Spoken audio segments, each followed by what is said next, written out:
in the last part we have completed our backend design from the Django side. So as I told you that so from the front end side, let's see what we wanna do. So we have basically designed our, if you remember in the last class, we have designed our entries and this actually the CSS part. So let me close all this now. So first thing we will build is we're gonna register the user. So we're gonna design a logic so that we can take the form data from our React side and send the request to the backend. Then our backend that have we designed the, if you remember the last class, we designed the register view. That register view will handle this request and sign in the user or register the user, and we're gonna see that either their data is entered into the database or not. Okay, so let's now do that. Let's now open the register page that we have designed earlier. So what we have here, so we have the register function and class name is register pen. Now I'm gonna design one method here, and like on submit method, so it will handle submit actually. Handle submit or handle register is better, yeah, because we'll also have the handle login, so it's better to rename this way. So we're gonna design something called handle register, which is gonna take care of the on submission of the form. That on submit, what's you gonna do? So on submit is like on submit will call when this submit button is this button is clicked. Okay, hope you get it. So now let's do the we'll design this function. Okay, before that one thing I want to show here, like we have to define a value attribute for each of this. Value attribute is like it will give the initial value to our input fields or whatever fields. So it's gonna have our each input field gonna have our value attribute. Okay, so just paste it here for username, email, ID. Then we have the for password. Then we have for password for the confirm and value for the confirm password field. And yeah, that's it only. So on each field, on clicking, or suppose user wanna click on when the user will click on a sign in form, like like suppose user had typed the username in the input field of username. So on that we wanna call one function here, that is on change function.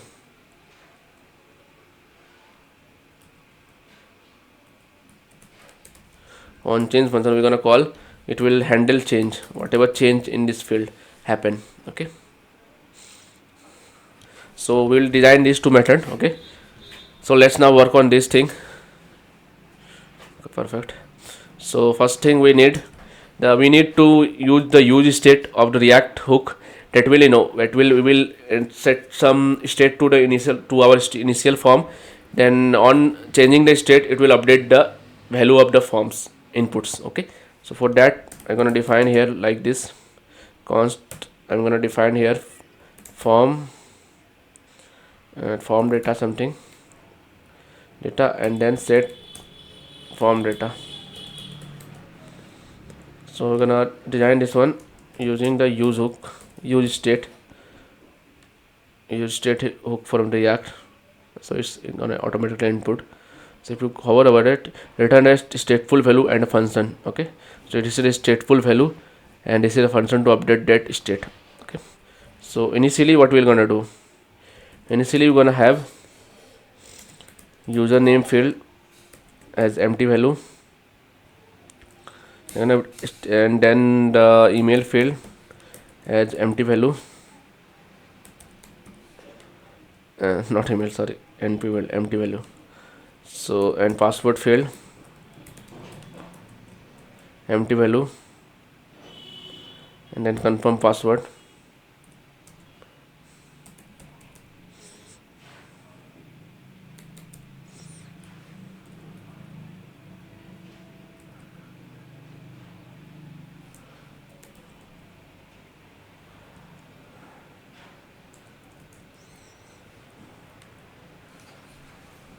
So we're gonna define a use state to set the initial field to empty list. Okay, initially it will empty, and on change we're gonna update this. Okay, I will show you that how we're gonna do that. It's a very simple thing. Okay, so now, and what one more thing we needed. Now what is the next thing we needed? We need to have proper error handling here. So remember that whenever you work on some software, you do design the proper handling methods to them, to for error handling it, which is a quite user friendly way to tell the user that you have done something wrong or something wrong from our side. So for that purpose we need this. So I'm gonna set some message here, message, and set method. Just set message. So it gonna again use state, and initial value will be null because we don't have any message initially. So that's it. This is for our, what happened to prettier, I don't know what happened. Let's see the formatter. Why the prettier is not working? I don't know, type everything manually now. I don't know why it's not working. Let's now restart everything. So so we are somehow I able to do this. Why the prettier is not working? Okay, let's continue. So we're gonna need this, the message. We're gonna set the message when we're gonna do. So now let's do the constant handle change method. Handle change method. So it's gonna be a React arrow function. So what's we gonna do here? First thing first, what we need here. So on change we wanna update the state of these values with these values. So for that we need to have, like, you know, we will firstly what do we need here. First thing first, what we gonna need here? First thing first, so we need the form data, then we're gonna update it. So what's he gonna do here? Firstly, so what's he gonna do here? Firstly, we need the name and value attribute. Okay, name and value, and we're gonna take it from the either target. So to pass e here. So e dot target. Yeah, I know there is problem. So we're gonna take this e and you know, so name and the value field. So we're gonna set the form data, set form data, set form data. Sorry, we're gonna take the so it's gonna be, I guess, previous data, and we're gonna destructure this using the dot dot operator, previous data,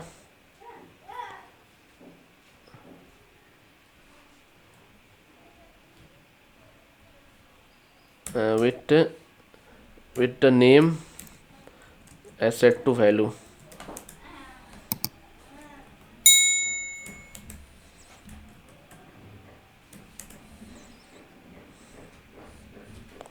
Why I am getting error here?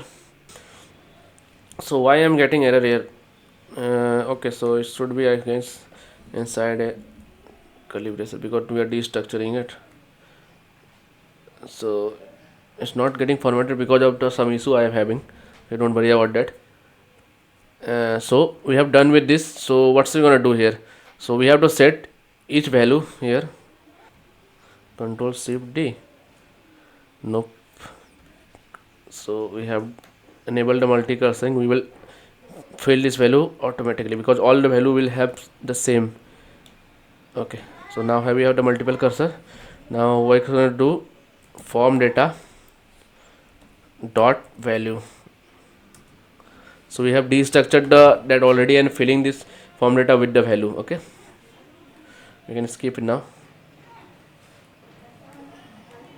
Okay, now it's saving. Now the prettier is working. Okay, see, it's automatically done. Okay, something error happened, the prettier won't work. Okay, so we are taking the name, you know, with the username, and we are initializing with the either React value, that React, you know, initial state value that whatever changes we made, we'll take dynamically value from the user, like user enter, suppose the username is user, so we'll take that user value and we'll want to update the initial state of each form element with that form data, with each value.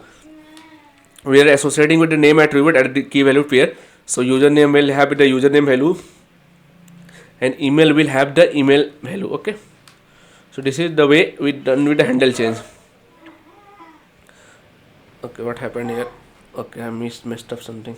Okay, so we have done with this. Now we're gonna design the handle change, handle submit, handle actually the register that will sign in our user or register our user. Okay, let's do that now. So constant const handle what was the name of the submit register? Yeah, handle listing again, it's arrow function. So we're gonna do here something called e.prevent default.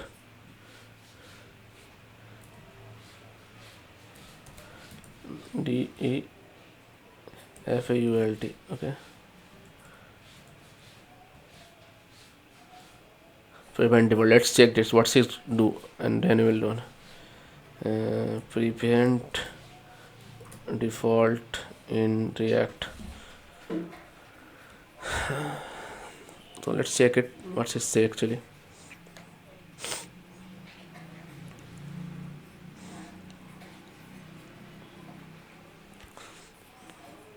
So React a synthetic event in shall be around that native DOM event, additional validation.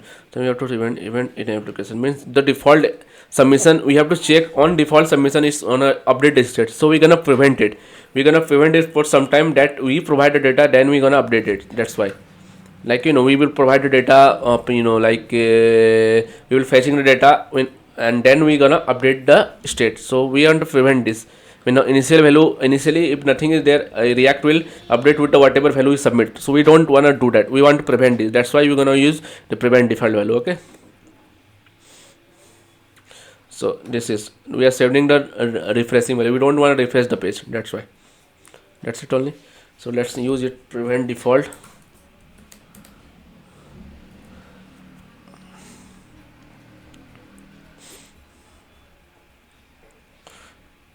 So this is the way doing it now. After that,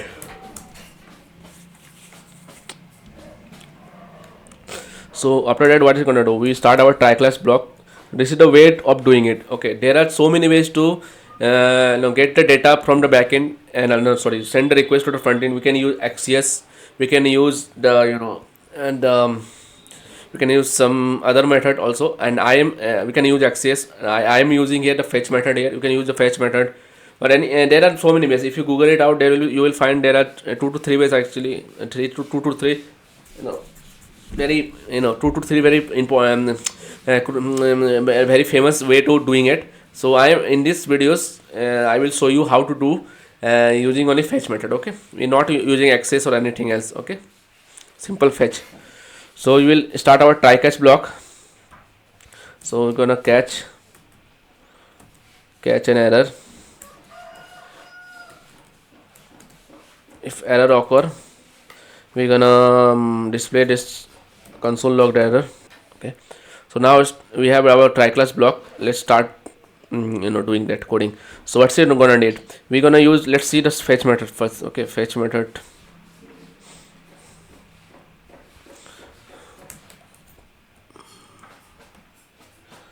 Let's see this. I can state this one also. I know it's a very terrible website, but yeah, we can't get our what we need here. See this. I don't want to see this. It's very okay. There are so many link here. You can check anyone. You will get the idea.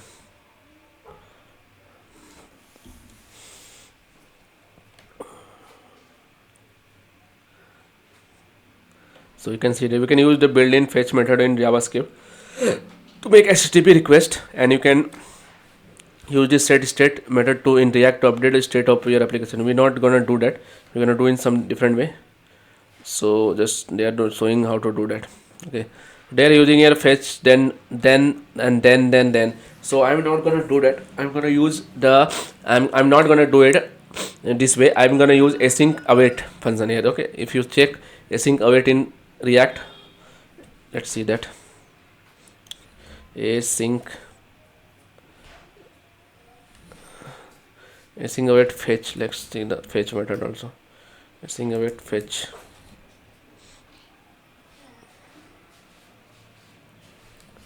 In React, so let's see that. Let's check this article.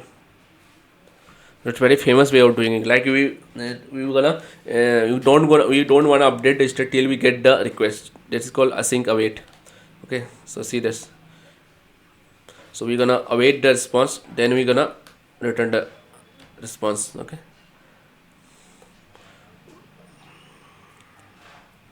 So we can fetch. No, one more thing, like fetch is work like you're gonna take it the the URLs that we are fetching. So we're gonna pass here the backend URL that we have designed earlier. Okay, I will show you that. Don't worry.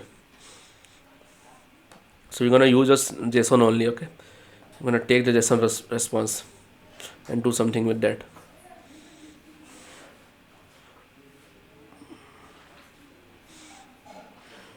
Okay.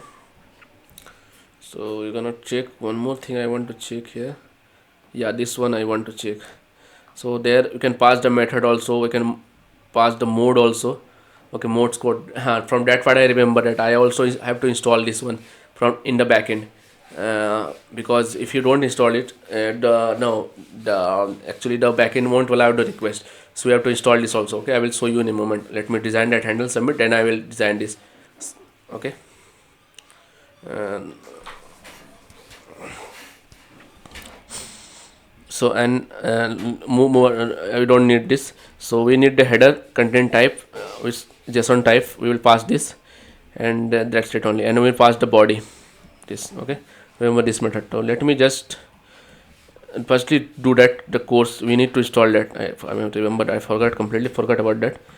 So from the Django side, Django cross origin something called it's called yeah, cross origin header. Let's see that. So you have to install this. After the installation, we have to set the header, and we have to set the middleware also, cross origins. So it's gonna save it's like something handling server header required for cross origin resource sharing. So we are sharing across the resource across origins. So that's why we're gonna use that. So let's do that first, and we have to allow all origin to true. Okay, we need to set this one. Okay, this thing we need to do from the backend. And one more thing, now we're gonna fetch request to get the fetch request, to send the fetch request. The server should be online. So for that purpose, I am also have to run the server in the backend. So for that purpose, let me open my new that project, not new window actually. And I just wanna why this by default I have to need this setting actually. By default I should make it PowerPoint. Sorry, command prompt. So so I have to install this software, install this something called headers. So we're gonna do that now. Where is the PWA? Okay, let's install this. I was completely forgot about this. If I haven't done this, so we might get an issue actually. Okay, it's already set up. Okay, I didn't know that. I thought that I have only set up in my, you know. Okay, we have done the pp install. That's why I should have done ppnb installed. So pp install means this is installed across all of my Django, all of my Python Django, all of my project actually. So we're done with the implementation. Now we have to go to the setting.py.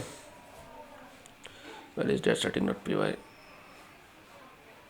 To back in. Oh no, this one only. Then we're gonna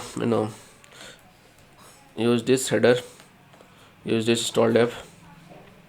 What is setting.py? So you have to go below. Where is the app? It's actually above. So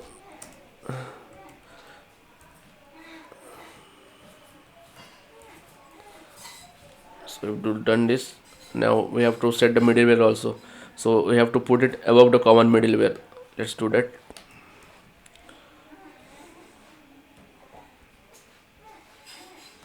So we are doing it in common middleware. Just give it a comma. Okay, so we done with the core implementation. Now we're gonna run this server because we need that fetch request. So we're gonna send the fetch request to that. That's why Python manage.py run server.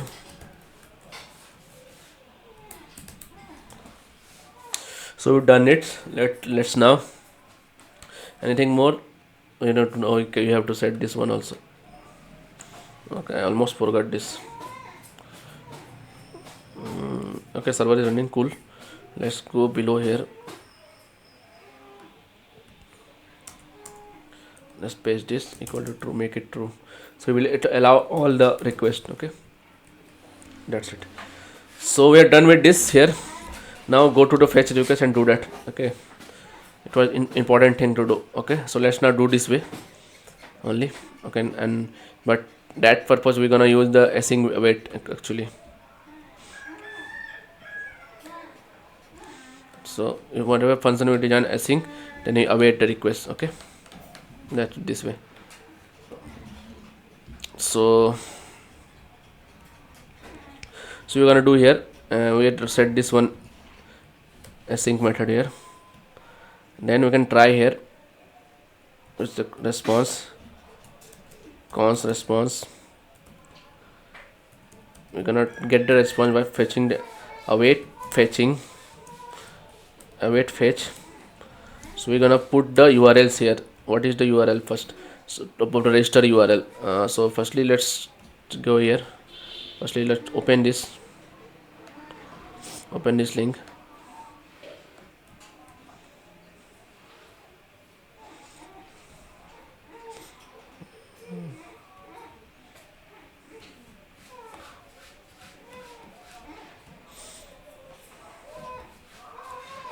/ API, if you remember, / register.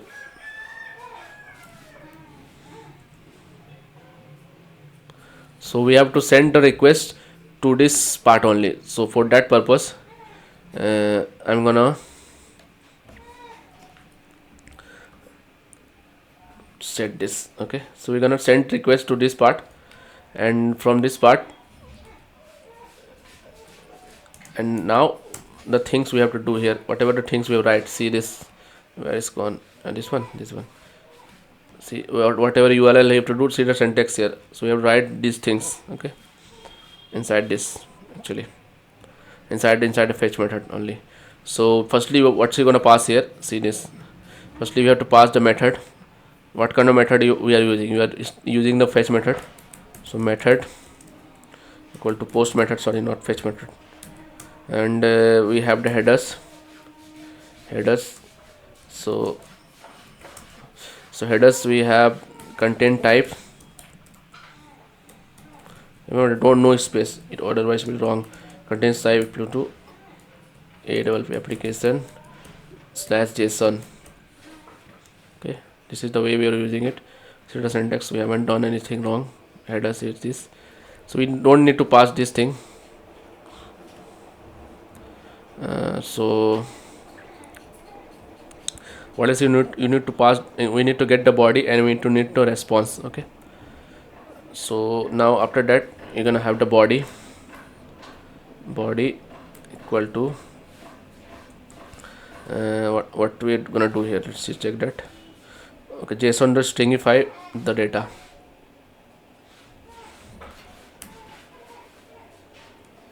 JSON dot stringify string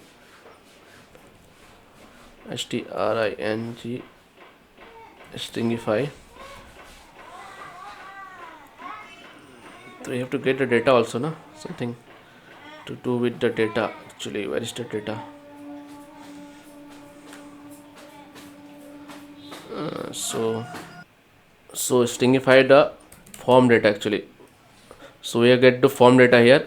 We are passing the form data actually. Okay, if you're getting it, we are getting response by sending a fetch request to this URL. then providing the method that post and content type that JSON type of data, then we sending the form data as a body part to the backend, okay, so that it will update the value.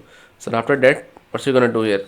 After come out of the loop, const data equal to await again response dot JSON. So have to do this. So after that, we just need to check that it's correct or not. So I'm gonna log the data first, data, and let's see we are getting the data or not. Okay, let's try to do that. And once we do that, it's gonna log in, because we are already solving the post request, so it's gonna handle the post request by getting the data and log in the user. So let's see that it's working or not. Hope I haven't broke anything till now. Let's see, test it. Terminal. So let's go to npm run dev.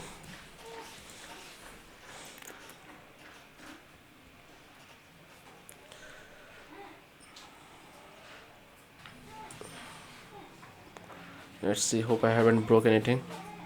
Okay, we don't know how to load this page actually. We send it, I will set it register. Okay, I've done something. Let's see that what we have broke. Let's see the console and see the errors. Uncode is handle. Okay, submit. I've done the mistakes.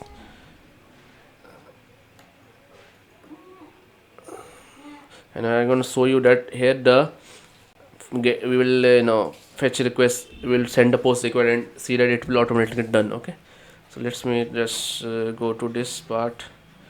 I guess this part, and I've done something wrong here with the spelling and handle.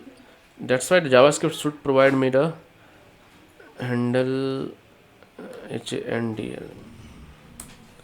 Okay, handle register. Okay, see, error is gone. Beautiful. Let's now log in. Let's now register with something like, let's do that user have already done.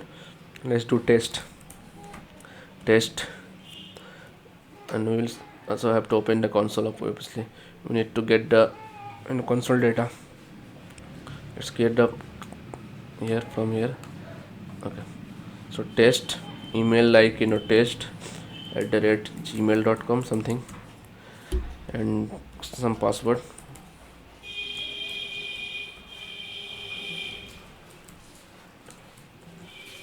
If everything work fine, we'll get the data here. JSON is not defined. Okay, JSON is not defined at handle register. Okay, line number 31.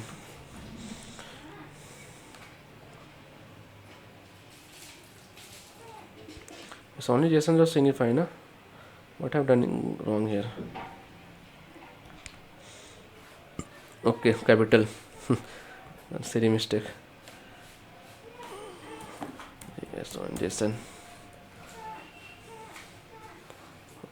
And I should log console.error actually, don't log.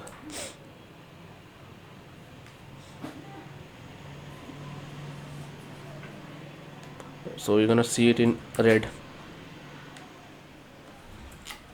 Error. So this is useful of the try class block. Otherwise you haven't got the error actually. Let's see this again. It's not a function. It's not a function. Where?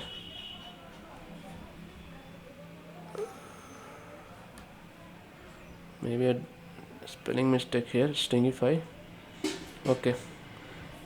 It's small in Stingify, that's why. Where is that? Stingify. Let's now do that. It's not a function.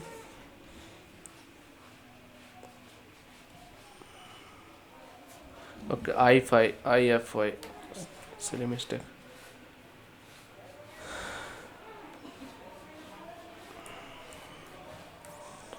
this should work now.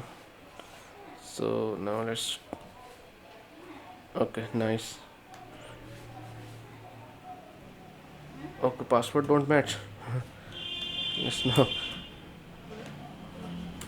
So this is error you are getting from the backend. Okay, actually, if you're worried about that, console dot whatever error. Okay, so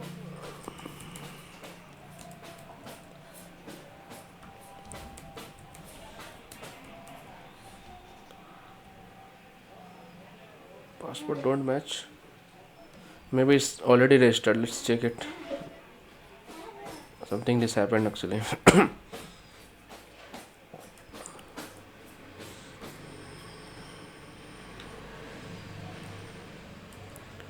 Admin. You don't have to log in now. So you just, let's check the user. Okay, not why I'm getting this error that password don't match. I'm typing the same password. So actually I was going through this, this implementation. I've done something wrong here actually. So it should be form data. The form data is contain all the values, username, email, password and everything, but I set up the everything same as form data dot value. That's why it's not working. Okay, so I should pass here, this should be username. Each and every thing you have to pass here. Okay, for username to username, and for email we need to pass email. Okay, this is the wrong thing I've done, silly mistake, because form data have contained all the dictionary field of username, email, password and everything, but I'm passing the value only. So what is the value here? Undefined. That's why of you getting this error. Okay, I just figure out. So it should be confirm password maybe. Yeah, now it should work. Let's see.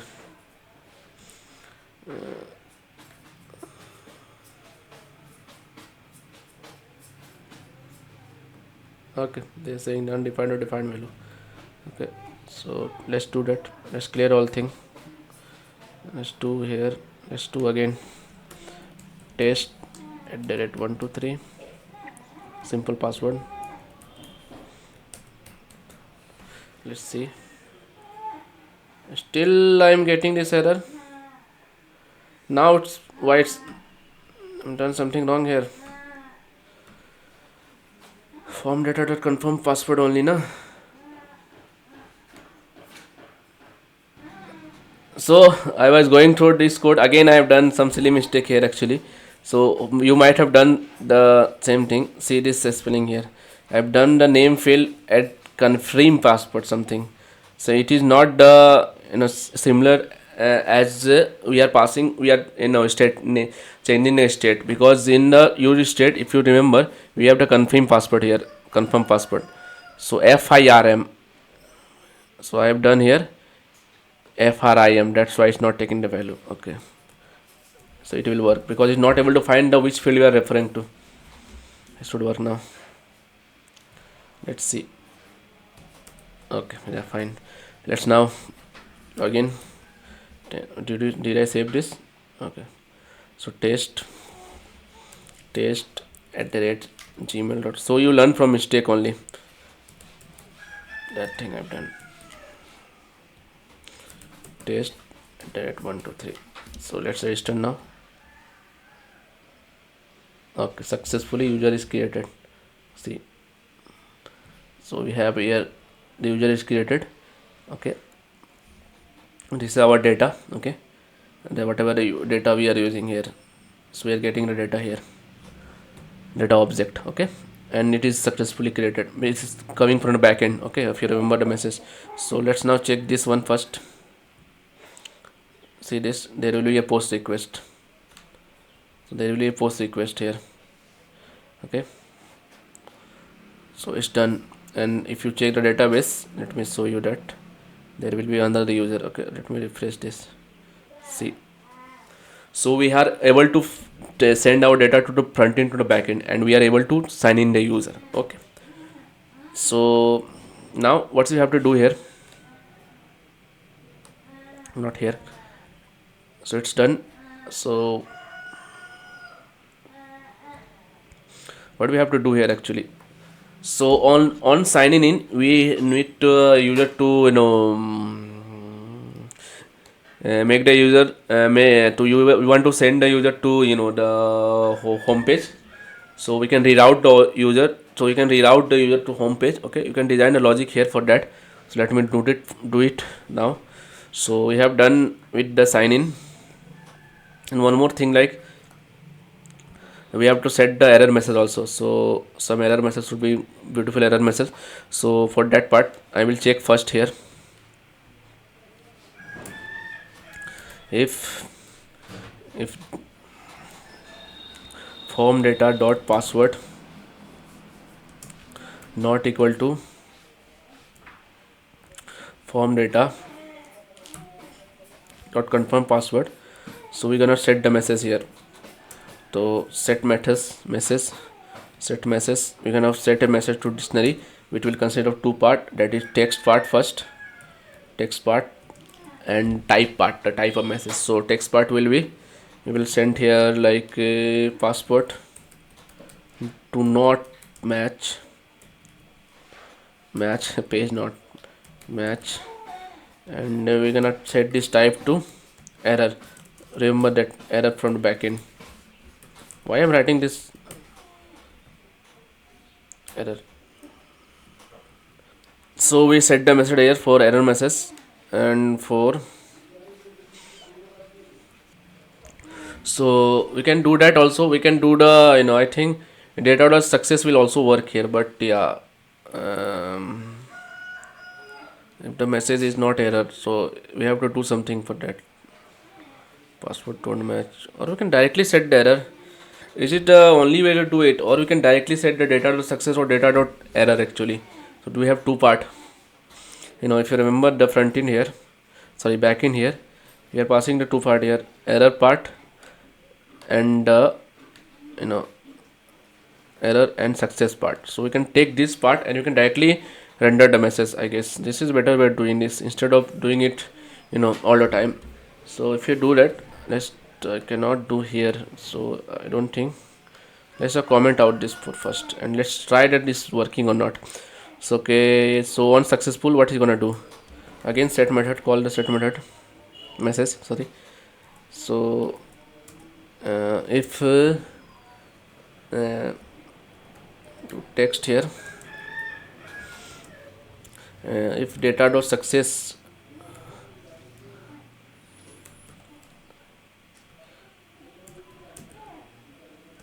if your data dot success, then data dot success. So we're gonna set this message only,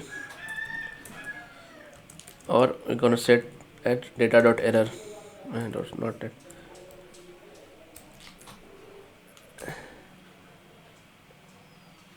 So we're gonna set the message like, if the success method is there, then we're gonna set it as success method, or if there are error message. So whatever the error, there can be two kind of error actually, if you remember that.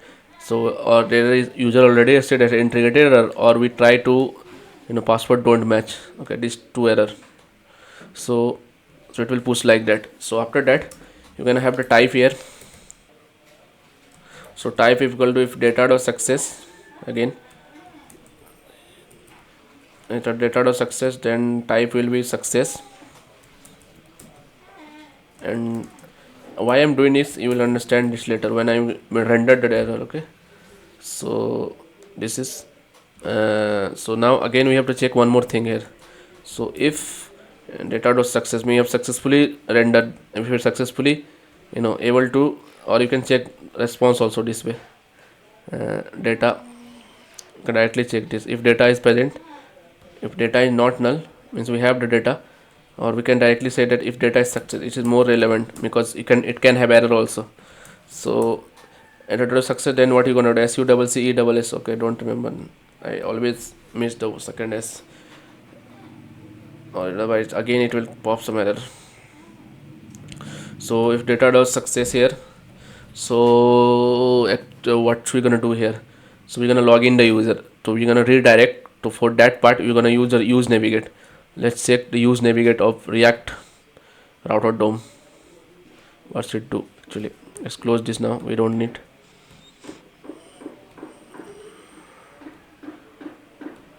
So we're gonna check here. use navigate hook. Navigate hook. Use navigate hook React router DOM. So check this. What is to actually use navigate hook, return a function that let you navigate programmatically. So we can navigate to whatever the routes we want. Okay. So let's do that. Where is that? So remember that always use the hooks here. Don't not inside a function. Otherwise, won't work. Constant. So it's gonna be navigate. Earlier the history method was used. No, now the navigate, which is shift to navigate. Okay, to newer route, newer React. Use navigate hook. It will come directly from React router DOM. So you can hover over the return improvement method, changing location. So it will redirect us to. If you do that, navigate only now. Navigate to. Navigate to the front page in our root page. I think the path will be slash this only. Okay, we navigate to home page only. Okay, next time we'll authenticate, then we log in, but for now let's do that. Okay, then you again set methods here, set message, text,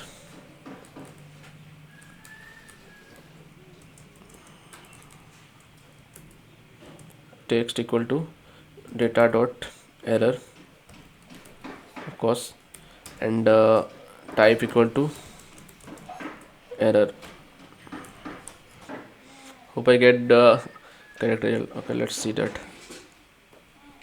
After the form, we're gonna have some if message. If we have some message, then we're gonna do here. We're gonna define an p tag, and inside the p tag we're gonna have style, and we're gonna have one more braces. Inside this we will check here color equal to oh man, color if message dot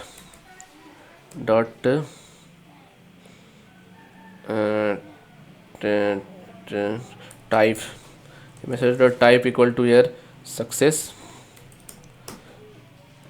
Then we're gonna set it to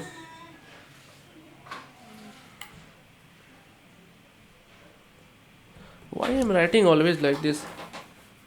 Okay, you can do this way. If message dot type equal to success, then we set the color as green, or we'll set the color as red, and we have the message dot text here, whatever text, message dot text. Okay, let's save it. You can see it properly now.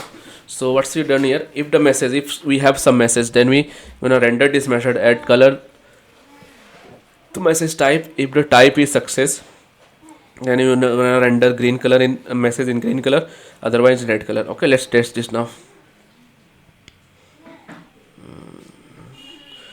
Do something ifgk something test2 something, do test2 email test2 @gmail.com, and if I do something like this 1 2 3 here, and I do 3 2 1, yeah, passport don't match, we get the message. Nice. So if you do something like that, so there was one more error, if you remember, the integrated error. So if I try to log in with the same user, like test, let's see what happened. Test @gmail.com, then test @123. See, we're gonna get the integrated error or not. Let's check this. Okay, see, nice, beautiful.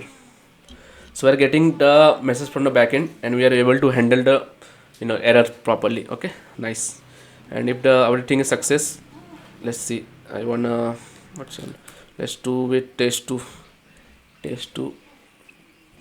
and give it the same password. It doesn't matter.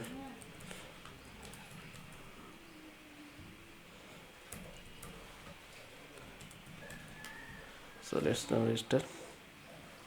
Okay, nice. We are getting back to our home page, and yeah, perfect.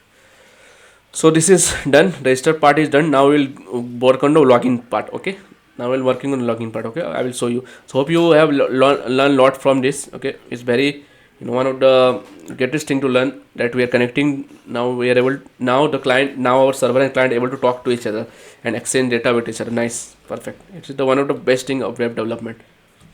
And what is that? Okay, get status, do the status. Okay. Git add. Later I will show you also how to make the protected route also, that you don't wanna go to the home page without login in the user. Okay, we'll work on that. But before that I will work on the login part. Okay, and log out also. Register fetch request to server, done. Okay, so we have done with the register part. Let's now do the same thing to the login, for login the user. Okay, so what's you gonna need here? Firstly, if you remember, this is kind of practice for you, whatever you done earlier, and revision also. So firstly we need the form data to be updated based on the state change. So we're gonna need here const form data. Same thing I've done here, form data, and data will be like set form data, and this is equal to use state of React, and initially we will pass a dictionary, and this field will only have the username as the empty field. Then we have the password only. That's it. We just pass two value here, if you remember there. So username and password. Then we need here the handle change method, constant. So handle change, what's you gonna do here? It's gonna be a React arrow function. So we take the event, and we do it in as a, we just destructure the name and value part of the user that we pass, which is based on e.target value. So we're gonna take the value, then we're gonna set the form data as, we're gonna set the form data as brief data, something implies, and we're gonna do it like this. We're gonna brief data, then we're gonna do the name value, take the name value and set the value dynamically. Okay, hope this is clear to you guys. So we are pretty simple here, with the same thing we are doing here also, if you check this. So we're done with this. Why is coming error here? Something wrong. Expected comma. Okay, semicolon not required, expected comma actually. Okay, so done here, and now we're gonna work into handle the submit function when submit the form. So handle actually login. Let's see, we design this function in a minute. So we take the event, and we're gonna do event dot prevent default 44 default to save the phase from restarting. Then after that we're gonna do the same thing we have done. So what's it gonna do? We start our try catch block, and catch here the error, catch here the error, then console log the error, actually error console log error is the error. So it will come in nice red, red red color. So what's we gonna do? We take the constant, and of course it's the async function. Let's not do that. So we're gonna take the response equal to fetch. So we're gonna pass the response here, and we're gonna pass the methods here. It's gonna be a post method, if you remember, a post method. Then we pass the headers. So headers is gonna be content type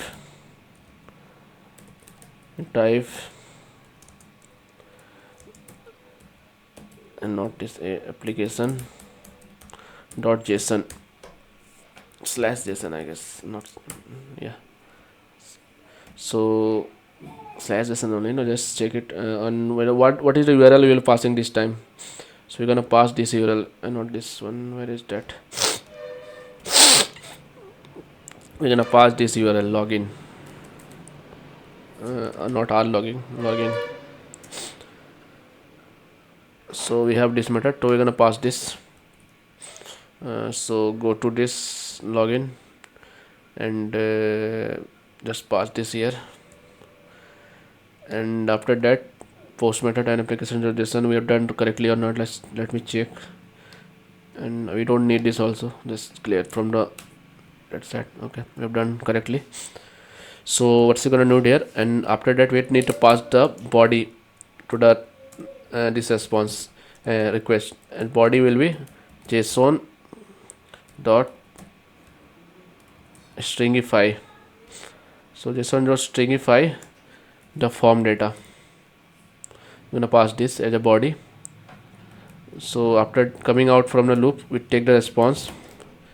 So const we're gonna take the data here, actually data equal to await function. Of course this is await also, don't forget to do that. await await function.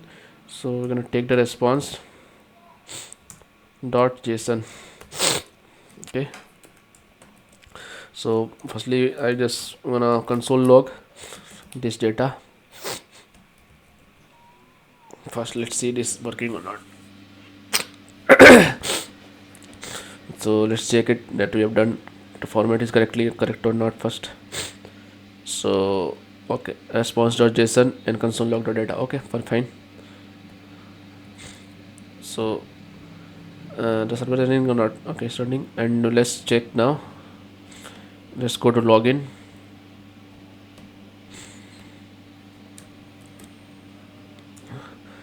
So let's log in and see the data here. What's it coming? So we're gonna go here and log in as test.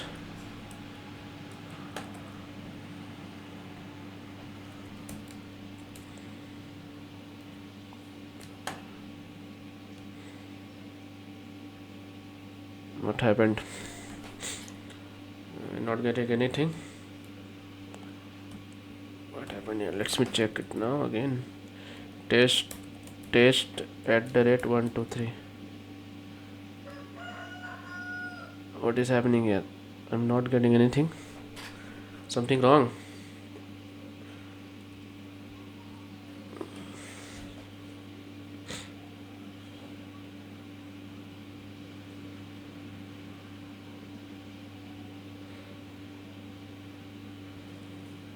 Okay, I haven't called this method.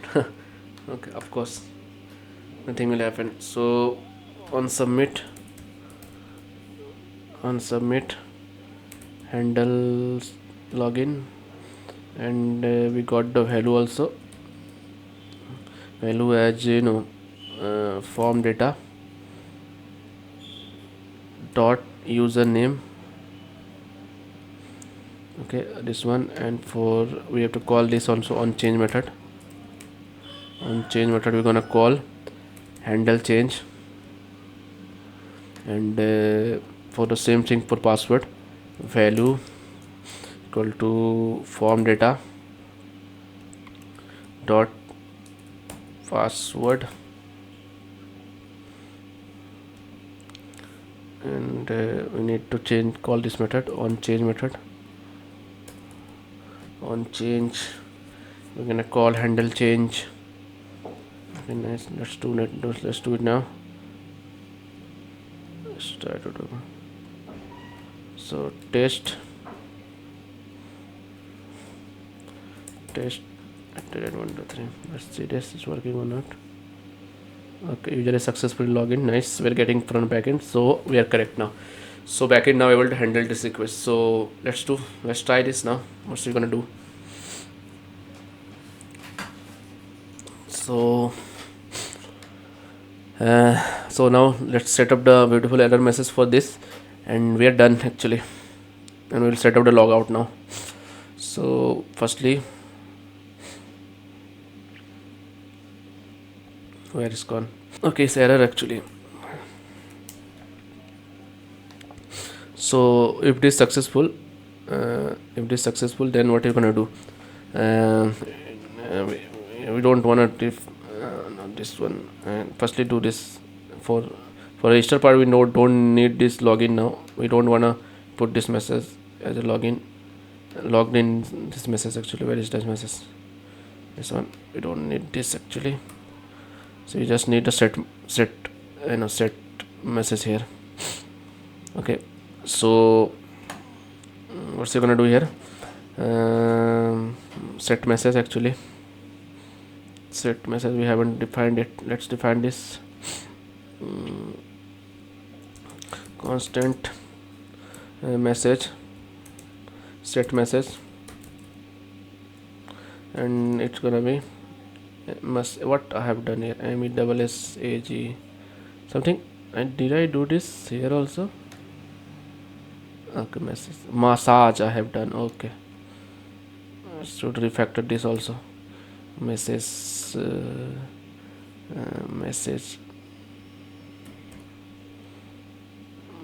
and any more places. Message, it's not massage. Okay, any more places here also, I guess. MESSAG.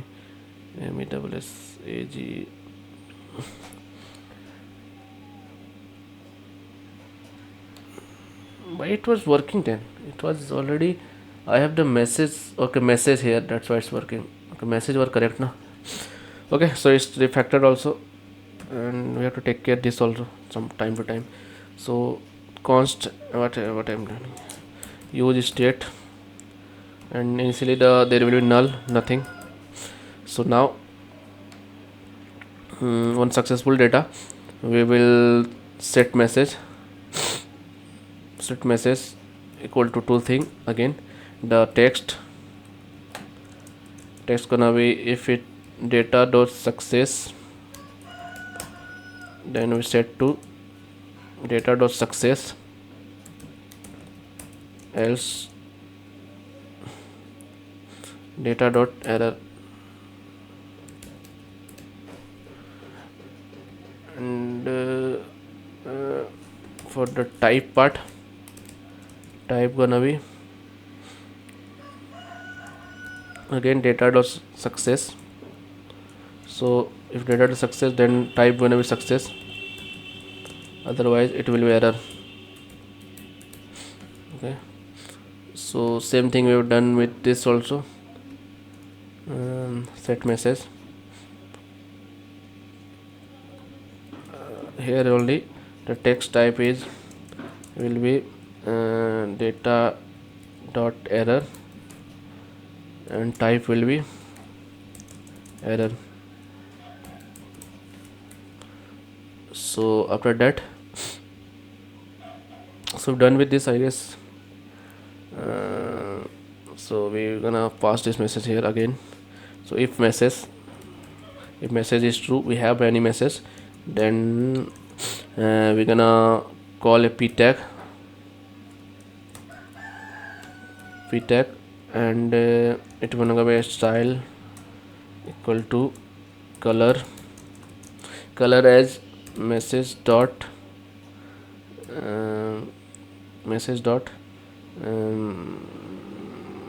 text equal to uh, message.text equal to success, then the message color will be green.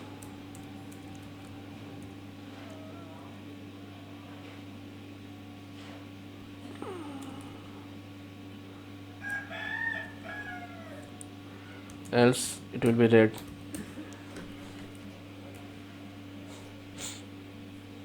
Okay, we have done it, and then we gonna message.text only. Message MESS not triple S, message MESS. Here also I've done mistake.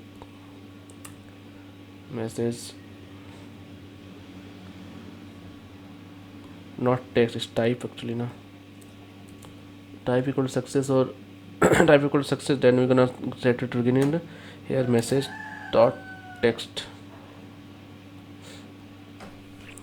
So hope I have done everything correctly. Let's match it from the register page. I haven't missed anything. Wait, double check it. So here set message as success, then we set the message success, or otherwise error. If it's success, then success, or otherwise error.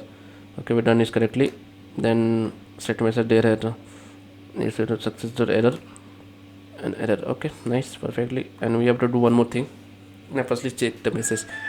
We'll log in later. Okay, now from the backend side I have to modify actually.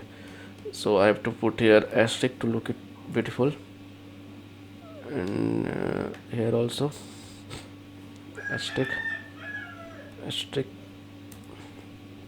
If I haven't messed with the key value pair here, so I will say success usually logged in, invalid credential, try again. So this is gonna cause an issue, error. Okay, so okay, this is for the backend part. I've done something with the server side. We have to save it, and let's take, let's wait for till it's running, server is not blocked or something. Okay, perfect. So it's running. We have done the change here, and we have done with this part also. So let's check it.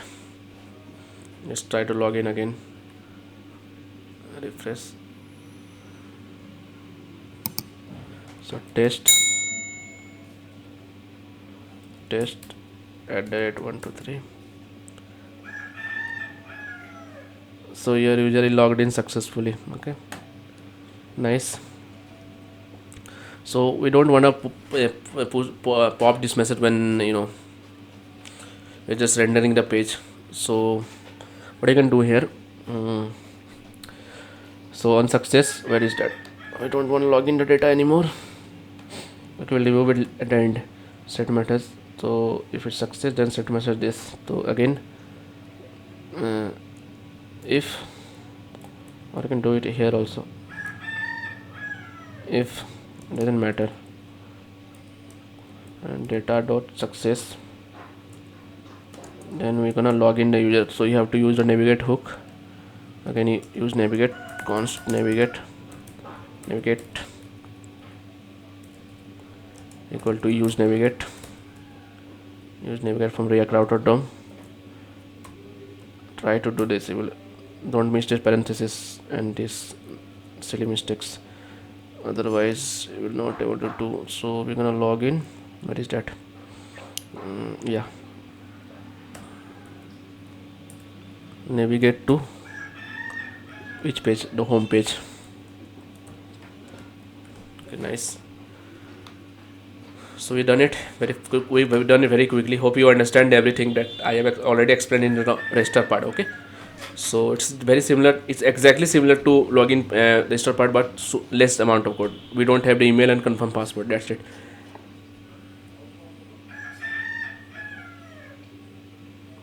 Let's test this again. Test edit 1 2 3. Let's log in. Okay, perfect. It's working now. We'll work on logout. Okay, so we don't need to do anything. Yeah, you have to remove this part actually.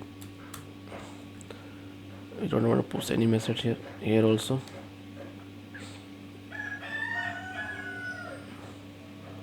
Okay, nice. Let's now and to push our changes.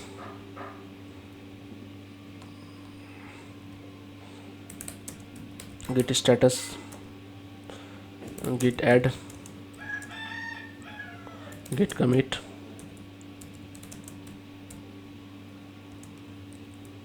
What have you done? Login, fetch, done. Perfect. So we have done some changes Django side also. So let's now commit that one, that repo also.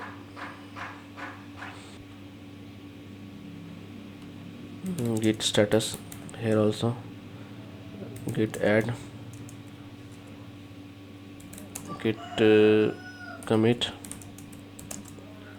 We're done with the we have installed that one, if you remember, course header install inst installation and refactor.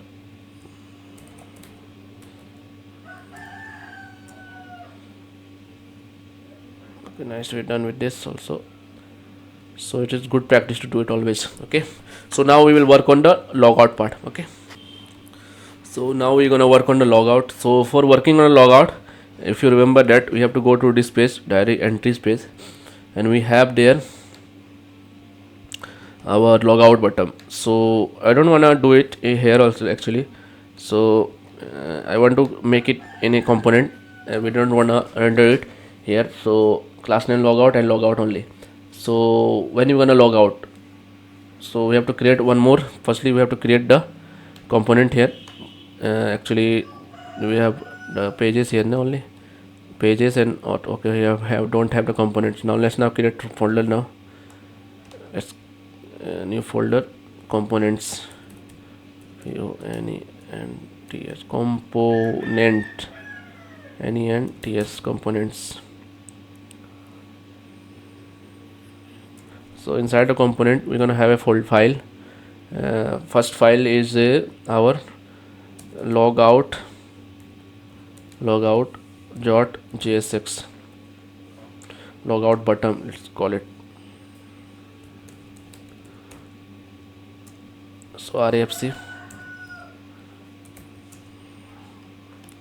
So again, so we'll create here the logout button, and we will design the function for logging out the user. Okay, it will be similar to login also, same thing. So we just gonna log out. Okay, so let's now work on that on this. So we're gonna copy this thing again, cut it and paste it here, and we're gonna now work on the logic. So firstly we need what we need, on submit.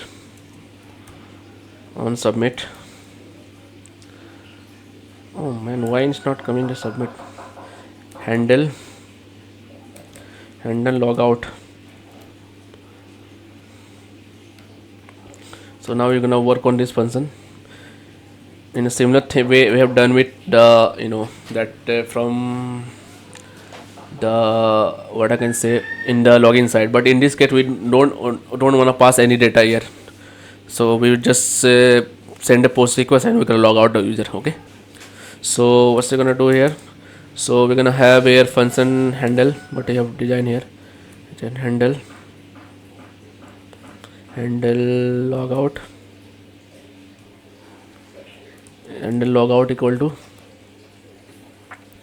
so handle logout equal to, what's he gonna do here, async function. Okay, I've done some mistake here. It's an arrow function first, and then we're gonna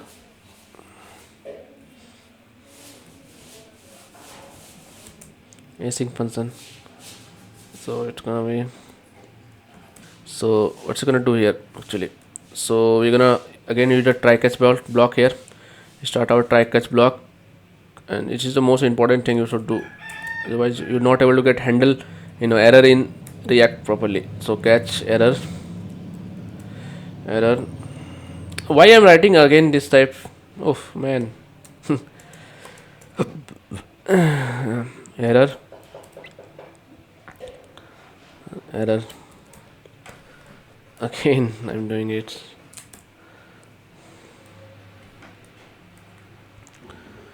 So what's it gonna do here in try catch block? We're gonna fetch the response,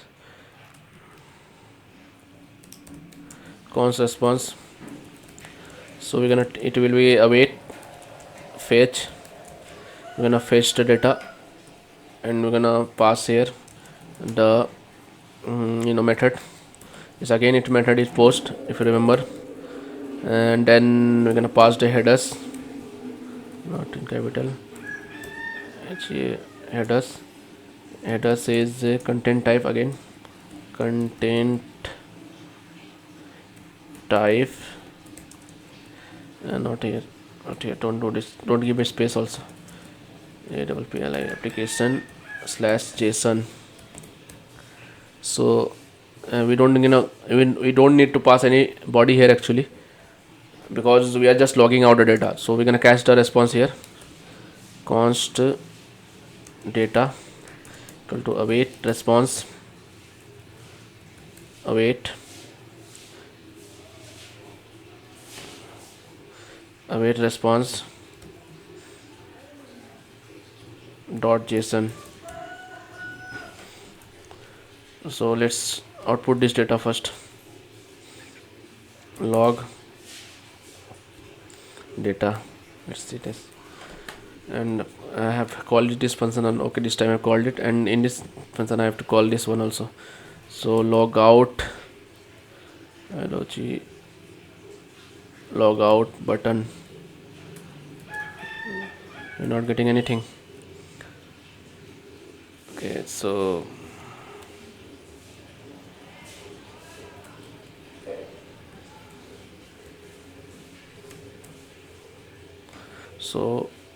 logout button. Okay, now it's come.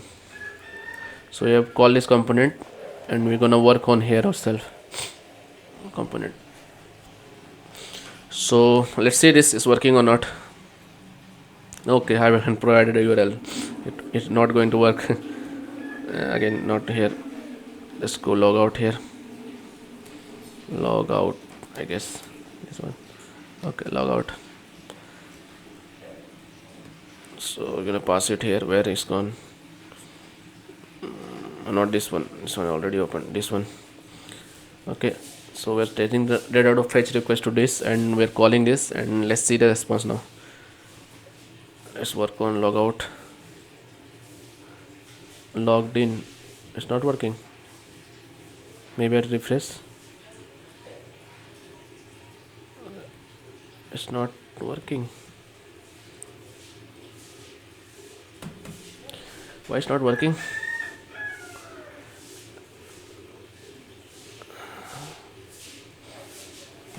Did I did something wrong here?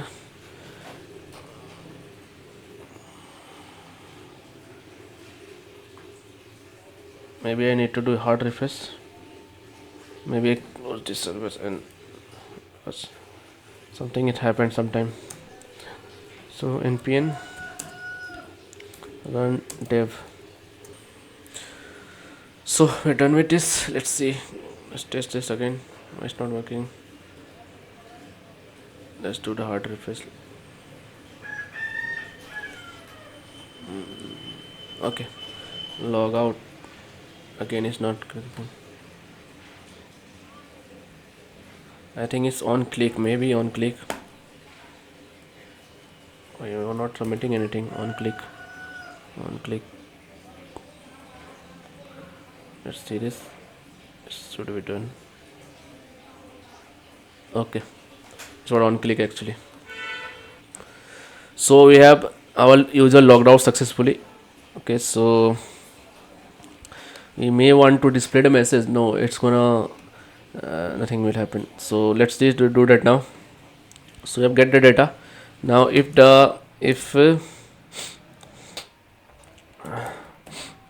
oh sorry, if data dot success, so we have the success method or not, first check it. Let me go to the logout view. Yeah, we have the success method. So success, if it's success, then what you're gonna do? We're gonna navigate to the again home page. So we're gonna use the hook const navigate navi navigate equal to use navigate from React router DOM. So we're gonna navigate to the user where yeah, here navigate to the home page. Okay, let's test this now.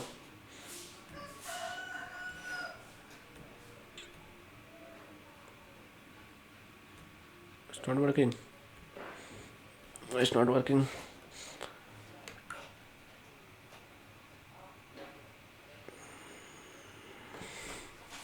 Let's see, I've done something wrong here.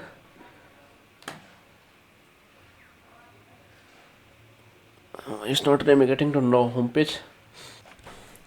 Okay, because we are already in the home page. Of course, it should be login page. Sorry, we are doing logout now. Sorry, not login, not home page. It's login. Silly mistake. Let's save it. Let's not do that. Okay, perfect. So it's working. Logout is working. Nice. So let's now commit our changes. Git status, git add, and git commit, logout, fetch done. So let me check how many things we have done with this now. And git log dash one line.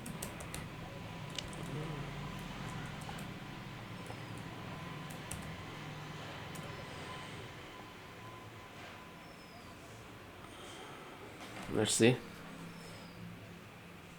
Why is they taking so much time? Okay. So we have this comment. So we have done with the project startup setup. We have done with this. Then design a login page, design the home page specific, then register, fetch, and this one done. Okay, nice, cool. So we're done with the logout function. Now we wanna what we're gonna do? We're gonna make this route as protected route, because you can see now, make the home page a protected route and not this one.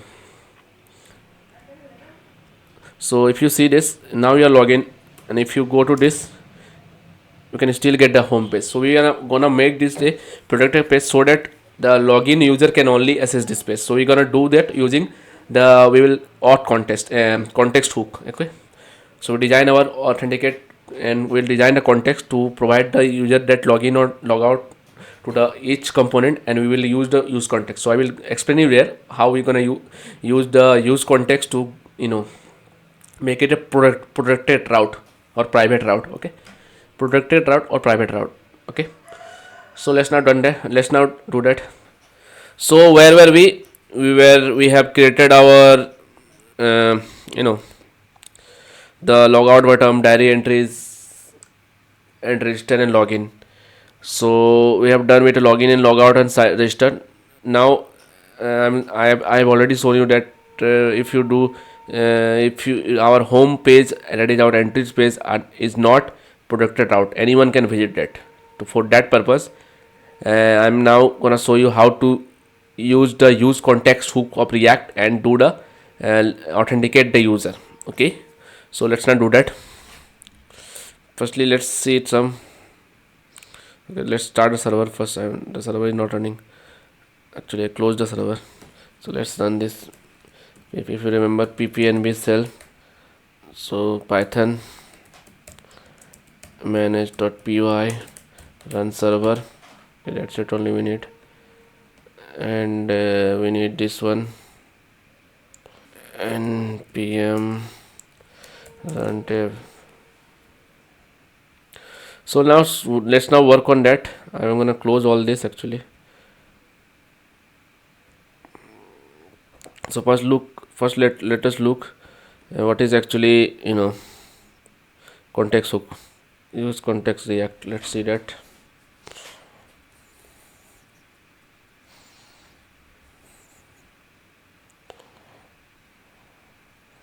So I will open this one also because the documentation is not so. Let's see this. Let's see the official documentation first. What is use context should do actually? You will understand it more then. So use should that let you read and subscribe to context from your component.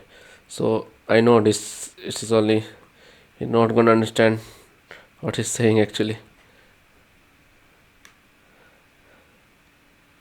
So what is actually used? So passing data to deeply into tree. This is very important. Like we wanna pass like you have the suppose you have the user context here. You will define the user in authentication, and we pass down to every component. Why you gonna pass down to every component? Because every component need to know that is the user is logged in or not.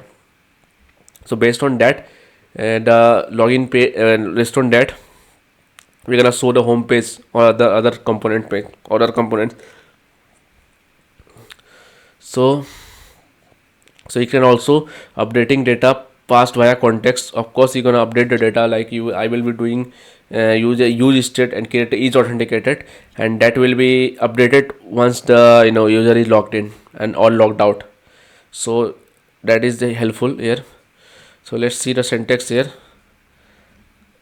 So use context directly theme context they are given, but there are so many things actually. There are create context something. You have to firstly create the context.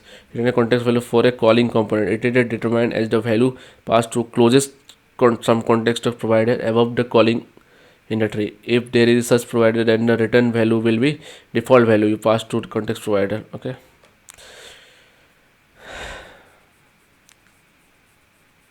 So this line important. And let's see now some unofficial definition, some other side. So this is the better way is to manage the state globally. So we're gonna define the user globally, and each component will share the user data that is logged in or logged out or is not logged in or is the state. So actually that's why we're gonna use a context hooks actually. So it can be together with use state nested component are more easily than with boost. So use state like use state it like you can do that with use state also. As you seen, we can define the user in every but the problem with this thing is you in every component you have to define the use state, and every component you have to update the user value. Like for example, the entries component we have, so or the logout component we have, or the add button component we have. So each component we have to define the use state and define what is the state of the user. So saving all this from saving from all this complexity, we use the use context hook. So we define the state globally and each component can use it easily. So that is the state. So state should be held highest parent. So we're gonna pass this the whatever. So we're gonna pass this component to our main component, and each component can re-render it. This is available to all the children actually. This is all used to do it. See, in every component we can use the user. That is the usefulness of this. And let's see now. Component 1, component 2, every time you have to use the user. You have to pass props to every component. See that. So now using create context.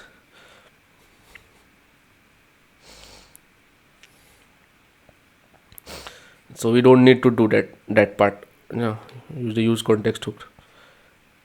See, you can directly call the user here also. We don't need to pass the props component to every component here. Okay, that is the usage of this use context. Hope it is clear to you guys. Okay, so now I will understand more when I used it. Okay, so let's try that now. So first thing first, let's open the. So let's create a folder here. We already have this folder for pages. So I want to create component not in source another folder actually. So it's gonna be context, because we're gonna context, we can create different context in the future.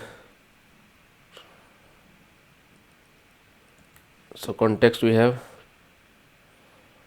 So here we're gonna have a file. Let's define it auth context something .jsx.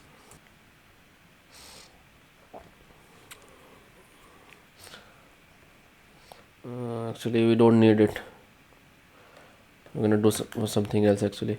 So firstly we need to define const.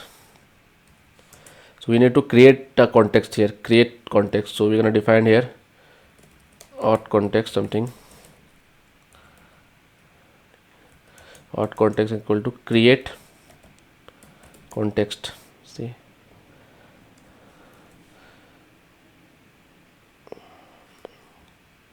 what is a create context actually?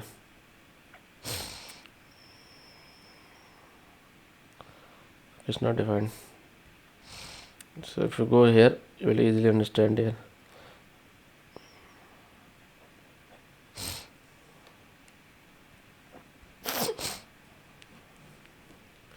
You're gonna use this also at the end.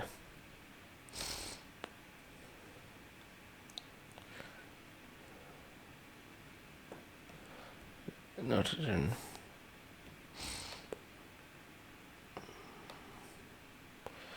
So we're gonna do that. Okay, hope it is clear.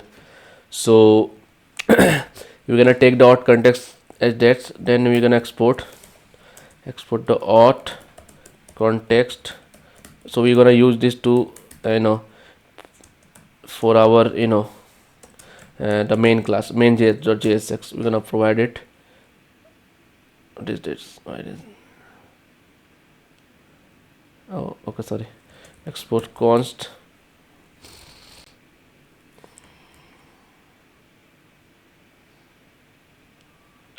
So we're gonna do it now.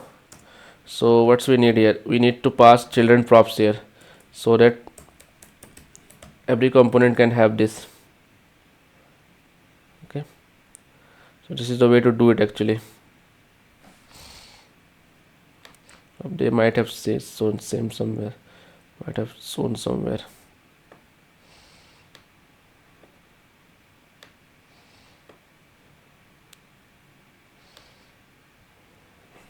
Let's see that. We have to pass the children. If I yeah,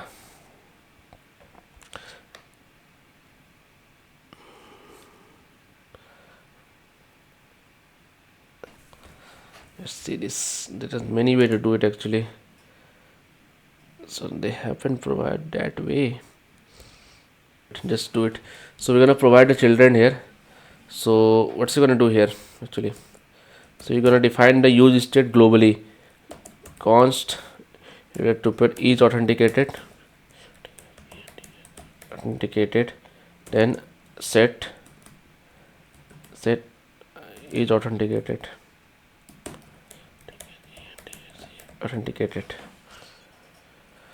So it's gonna be a use state.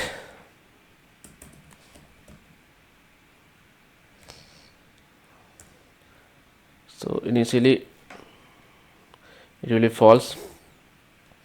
I'm defining the each authenticated to be false, means usually not login. So we'll create here two function here. Const actually const that function will be login auth, something like that. So authenticate means login the user when authenticated. It will set authenticated to true, of course, if you get it true. And const logout auth. So it will set the the set authenticated of logout, that is it make it again false. Save this. So these are two functions we're gonna use it.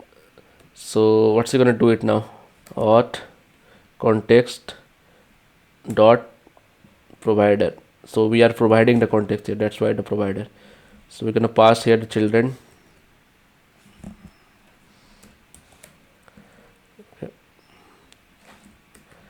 and we're gonna pass here the value as whatever we want to the provider. We want is authenticated, because I will be using it somewhere, and we need this. We don't need this set authenticated because it's already called in this function, so we're gonna need these functions only, login out and log out. Okay, so and finally we're gonna export one more thing, export const used auth. So you can use this as an as an what I can say, as an auth, as an state. So we can export like use context. Now we're gonna use the use context. So use context,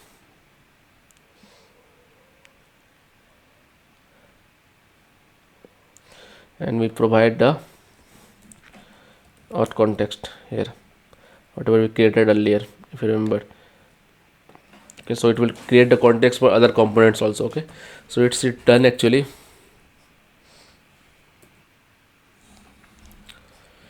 So we have to define one more thing here actually, use effect, something called. So I'm gonna use the use effect root also. So in this part we just gonna console log the authenticated value. So whenever this context provider, we want to check the authenticated value actually. So we'll check here. Okay, so use effect is a function access. So let's see the use effect. What is use effect in React?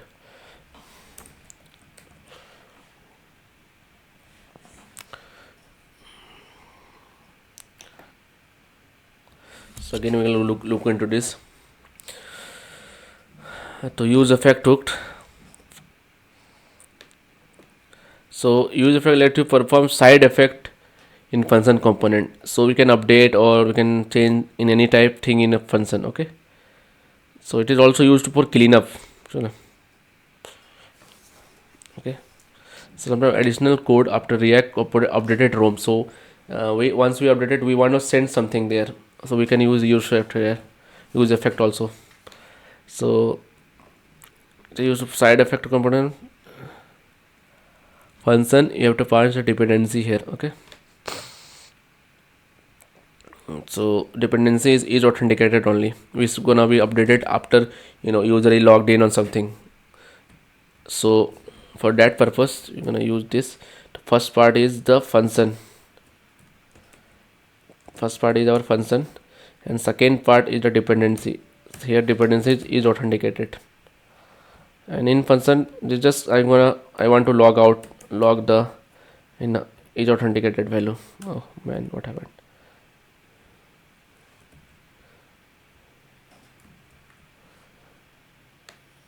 Oh, why I'm doing this?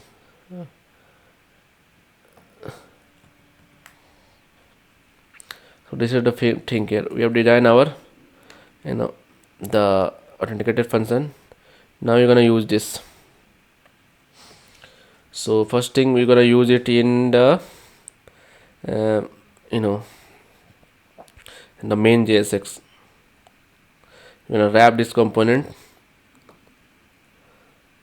around our own auth context provider,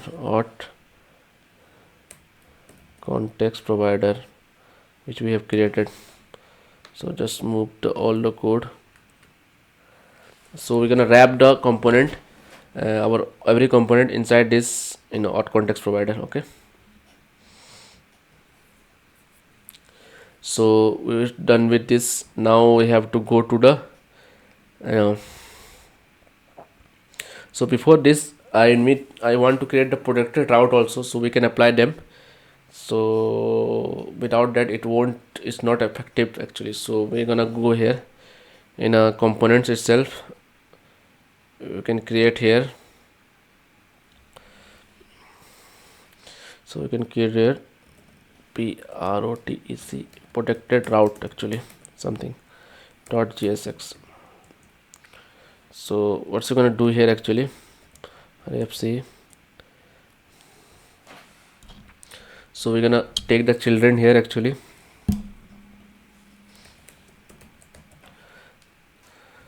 So what's you gonna do here? We have passed the children here, then I'm gonna return it later. So I'm gonna do it like something like I have to call this const that is authenticated. We're gonna use here authenticated here is authenticator of use hook use auth that we have created through the use context. So don't forget to define this way. So we have now is authenticated with us. We can console log it, or just just check it. If not is authenticated means if is authenticated is false means, so what you're gonna do means you are not authenticated, so we're gonna navigate to navigate to navigate. So we're gonna use this navigate to login,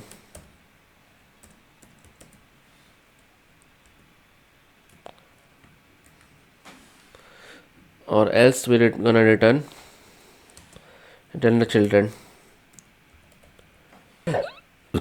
We're gonna return this actually.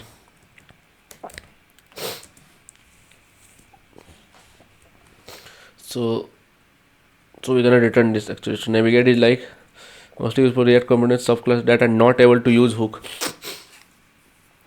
So in functional component you usually use this, but we're gonna use it in class component. You know, so you can actually use the use make it also, but this is the wrapper around that class, so you can use that wrapper around that method. So you can use this also, that hook actually. So that's it, it's done here. So we have done with this. So we now gonna go to our app and make this field as protected route. Protected, see here it is. So we're gonna paste this. So it is a protected route now, so no one can access this. Let's see now. If this is true, then we're gonna do this. So firstly I will check this one, this is working or not. Okay, let's see this here. Let's see.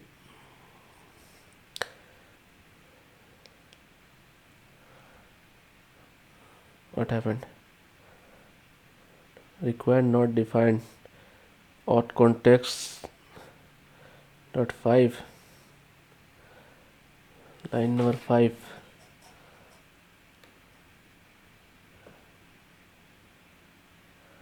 What have I haven't done anything.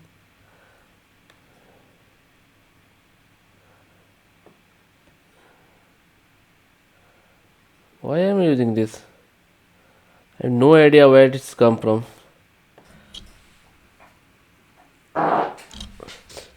Okay, so I actually done the import statement done. Okay, wrong. Let's see this now. Oh, what is happening? Why this is happening? What? Are you serious? Okay, so it's undefined. I haven't passed the user authenticated. Let's see that. Yes, I have passed it. Now what is this that? Let's debug it. Okay, don't worry about it. The uncoded cannot destructure the property of use root. So where is it actually? In is authenticated. We cannot destructure this. Why that's so? Maybe I've done some spelling mistake. AU is authenticated only, na? Is AUTHENTICATED. So why I'm not able to do this? Maybe I'm exporting correctly or not. Use auth. Yeah, I'm exporting correctly. Okay, so our error is is authenticated cannot. Okay, not defined because and now I check it. Actually I forgot to return actually. Okay, done this mistake again. Let's now see. If you try to get to this, that home page, you will get redirected to login page, because that is authenticated from dot content that we are getting is false, means usually not authenticated. So we are redirecting him to login page. Okay, so this is the result we wanted. But now once the user is logged in, we wanna show them the home page. Suppose that the user, what was the user, our user, test @123. So once the user logged in, we want to show the home page. But try now, what will happen this time? So it's just redirecting to login page. So we want to change this. So for that purpose, we are going to use the two method that we define here, the use logout out and login out. Okay, so let's now close that. This part is over now. I think app.js.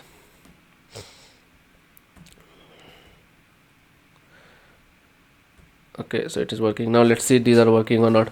So for that purpose, let's now open our login page. Where is the login page here? Okay, in pages we have the login page. Yeah, so in login page, what we want to do, once the user is login in successful, then we want to set this login out. So for that purpose, we need to define our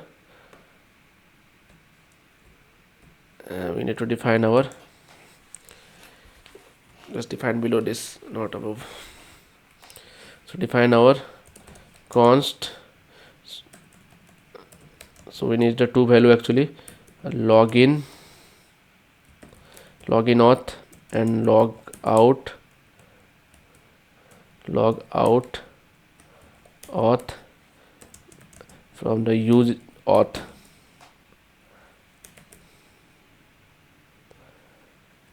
Okay, so you're gonna need this to function as a, so notice that we are using it is using like a auth actually. Yeah, using like an state, like hook, using like, so we are using the auth context as in hook here. Okay, this is our user defined hook actually. These are by default hooks. Okay, so once it is success, then what we're gonna do, we're gonna login auth, call the login auth. So once the login auth call, it become true. So once it's become true, we can we can just print we can get into the home page. Okay, let's see this. Let's try now. Test.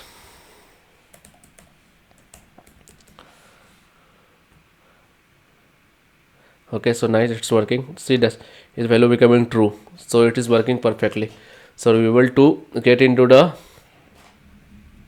home page once the user is logged in. Okay, so now same thing we wanna apply to logout. Once the user is log out, we wanna redirect it to home page and make this value as false. Okay, let's go into logout button and again do the same thing here, const.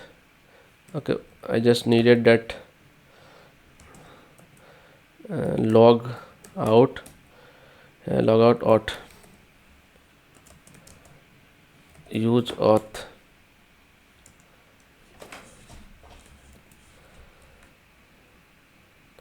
So one thing I forgot here, why are you using that logout? We are not using, just clean up this. So here we need the logout auth only. So once the user is able to successfully log out, we just want to set this value to false. Okay, let's test this now. That's gone. Let's see. So see, its value becoming false. Okay, so now it's working. So still we wanna visit that page. It's redirect. Okay, so it's working. So now one more thing we have to do actually. So before that, I was looking into this code. I have done something,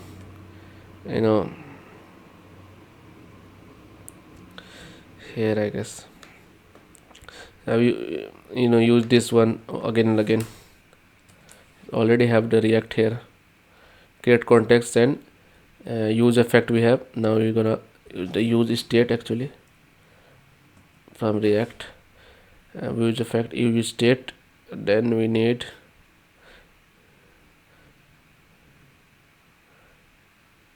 use context. Use context hook. Okay, I'm gonna import this. So I'm just reducing the redundancy here. Okay, so this is done. Now one more thing, if you remember, we have the register page also. So here itself, what we are doing when successfully signing in the user. So we are actually, where is gone? Where is gone? Handle submit, I guess. Yeah. So we are navigating to home page. We don't want it now. So if you want to do that, then again we have to set the login context for this, and and later point we will also use the token to authenticate the user, official authentication. So for that purpose, again we have to define a token for this one to save from it. Just once the user is login, just redirect him to the login page. Okay, that's the change we need to do. So let's now register with some new user and test it. So I don't have any account. Let's go to register. So it's gonna be like human @gmail.com.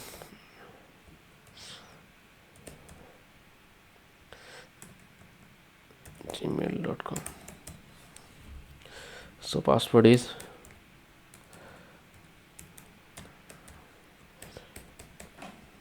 again password. So once the user is logged, we just save it to send it to login page, and then can login user his credential. Okay, so once the sign up is done, we're gonna redirect him to this page, and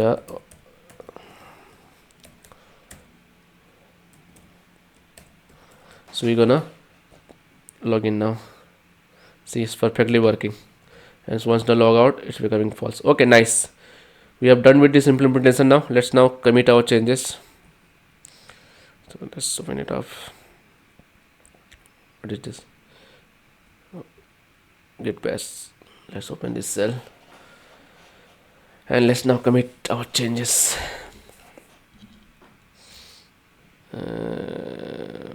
Use context for UTHEN authentication of user and protected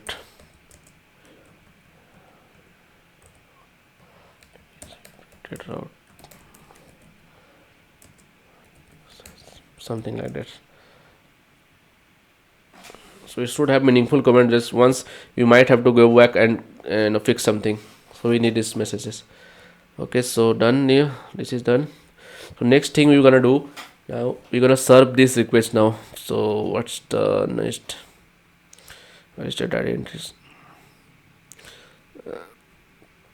So I'm gonna serve this. Let's close this, close this, close this, and close this. So we're gonna serve this request now. So we're gonna send a the post request that we have designed from the backend. If you remember the backend, from here we have the backend as where it's gone. Yeah, view. We have created this view to get the diary entry. Now we're gonna serve this. So we're gonna render the diary entry of the user. Now we're gonna need the user here, and we're gonna filter that based on the user, and we're gonna render that data. For that we have to send the fetch request from here itself, and for that purpose we also need to create our authentication token here. Okay, I will show you all these things now, and this will be the last part of our this connection, and now everything will be set up after this, after serving all the requests like post request, put request, and delete requests, and create. Okay, so now let's now do that.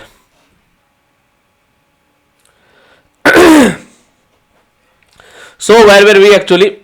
So we have design our authenticate our user using the use context hook that we have seen. Now we're gonna see something called so we have seen that how we can use we have seen that how we can use a use context hook to log in the user and give them access to different pages through a protected route. Now what's we gonna do? Now we have the user. So first thing first, we need to the you need to send this user to the backend. Actually, the backend should also know that what kind of user is logged in, and based on that data, the backend will serve the request that is provided given by the front end. Suppose for example, front end provide a logic of display all the diary entries of a particular user. So for that, backend needs to know what kind of user it is dealing with. So that can be done by auth token only. Okay, hope you are getting it. So now backend had to know that what kind of user is logged in, and on that basis it will transfer its data. Okay, so let's see that now. So let me first tell you how to create an auth token actually. Okay, so how to create an auth token. So auth token Django, let's see this. Okay, it is provided, again it's provided by the REST framework that we have already installed. So token authentication, so we will be using this token authentication actually. So it can be also done by JWT actually, JSON web token. So there's something called third party library that you can also use, but I will be using the REST framework authentication, token authentication here. Okay, so it is simple HTTP authentication sim. This authentication is appropriate for client server setup such as native desktop and mobile client. Okay, just a simple thing. Okay, so to use this authentication, then you need to configure the authentication classes first to include the token authentication, and we have to include this one also, REST framework, in your installed app. Okay, so let's do this first. So first we need to you know access this in our installed app anywhere. So let's go to the backend, let's go to our backend, let's open our setting.py, and now go to the apps actually. So here you can mention, okay, copy this one, no comma. So this is our the auth token that we will use in of REST framework class. Okay, and again that's what is the second thing we need to do. Then make sure to we have to this run, this is the most important command. We have to do this because this is the part that we are dealing with the database. Like user is logged in, and based on that database data, that based on the data that is present, based on the data of the user that is present on the database, it will create the token. So we need to configure, we need to make a modification to the database. So we have to run this command. Okay, and in this way your token will generate it actually. So I will see you from the front end side that it is done, this data is received from the front end. Okay, I will take care of that also. So for the client to authenticate the token, this should be included in authorization HTTP header. Okay, we have to do that. And so do we need to provide the class for it will be done? I think there was middleware also present for this one, I don't remember. Remote authentication, there are so many things to do it. OAuth toolkit is also there. Okay, see this JWT, that's what I'm talking about. JSON web token. We can do this. We can do this also. So, but I'm not using this. You have to install Doser and everything. Okay. In other project, I might be showing that you. Okay. So let's do that. I don't think anything more we have to do here. So you already have the basic session authentication. If you check this, which they are referring here, so it's already there. Authentication middleware. They will sometime tell you to install, use this. If you don't have, you have to use this middleware. Okay. So now we have done this change. Now we have to make the migration here. Let's go to command prompt and close this. And now Python manage.py. What was manage.py? Make migration.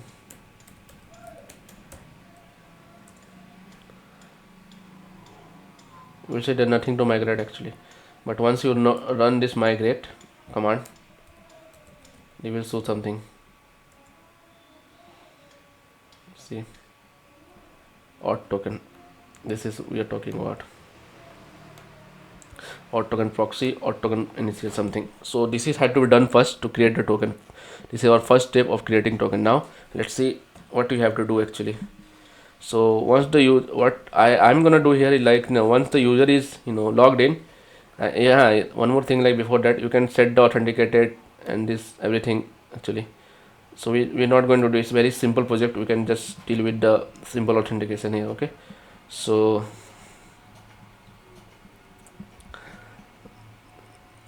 this is the way we will create our token here. Okay, so import, this is where we have to import from auth token, from import token. Okay, auth token dot models actually. Okay, we will do that and we will do the authentication here. Okay, any more thing? So first thing first, what do you need to, we have to go to the login view actually. Yeah, login view. So here, and first of all let's import that thing from REST framework. Let's see this from REST framework dot authentication, from REST framework dot authentication or token dot models. Okay. From REST framework dot authenticate, what was that, auth token framework dot auth token actually. It's not present because REST, I haven't done this. REST token dot auth token. Yes, see this token import token. Okay, you have to get to models also. Token is a class actually. Yeah, you can use proxy also. If you go there, you will see there is, this is the way that the token is created for us. Okay, here you can see, so it is have some key value and the user, which make a one-to-one collection with our user class, that the Django default user that we have. So we need the key to get the char field character that will create our, you know, token, which is the maximum of 40 character. Okay, hope you understand this. So we'll assess this thing and we will, you know, serve the request using this key only, so that the, you know, when the front end gonna when the front end gonna send the now when the from the front end side we create the token, it will be, you know, sent to through the HTTP header and it will get the key value and return it as a response. Okay, so that the user dot we get the token. Okay, so once the user is logged in, we will do it once the user is logged in. Okay, so this is the, yeah, so this is the created and create a meta class, we don't need to do anything. Okay, so there is something called generate key also. Okay, see that they are using random number. Okay, so we have used the token. Now what you're gonna do here, if where is that, it's register only na, if login, if user is not none, then what's you gonna do, we're gonna token and create it, because we're gonna use this equal to token dot object dot get or create. See, it's actually, see this function, what they do, it return tuple, it get a tuple. We have to, so you have to unpack this tuple. We will tuple as token and create it. Okay, that's why we're doing this. So we'll create the object. I think you have to pass the user also. Yeah, how are you gonna create user equal to user? See this, if you go where you will find the user field, so we have to pass the user here, which will we get from the authenticate function when the user logged in. Okay, actually that user will pass, we are passing through this token. Okay, so this is done. So after that, what are you gonna do here?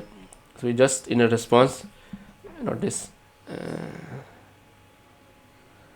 we're gonna return it in a response actually. So how we're gonna do that actually, so we can do this in this way. Token equal to, I'm gonna pass this here, token dot key. See that we get all the objective there. We can pass the key here and we're gonna pass the success method, and the user is logged in. will better to use this way.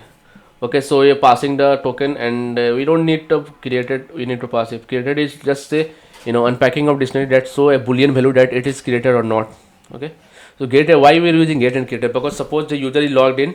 Once the user is logged in for first time, it will be created. Then again it will, suppose the user is logged in for second time, then it's already present, so it will just get that token. Okay, hope you get it. So we were done with the backend. Let's do the thing we need to do in the front end actually. So in the front end side, what we need to do, first thing first, we have to go to our, we have created our token, done, and we have to first set up this token. So firstly we have to go to here, we create something here to get the token, and to set the token. So this function will be used by the other components, so that they can use the token to get the user info, or to send the request using the user info. Okay, so for that part, let's do that. Const is token. No. What are you gonna name that? Is token, or so what's we gonna name it actually? So let's name it as auth token, maybe auth token, and then we name it as set auth token.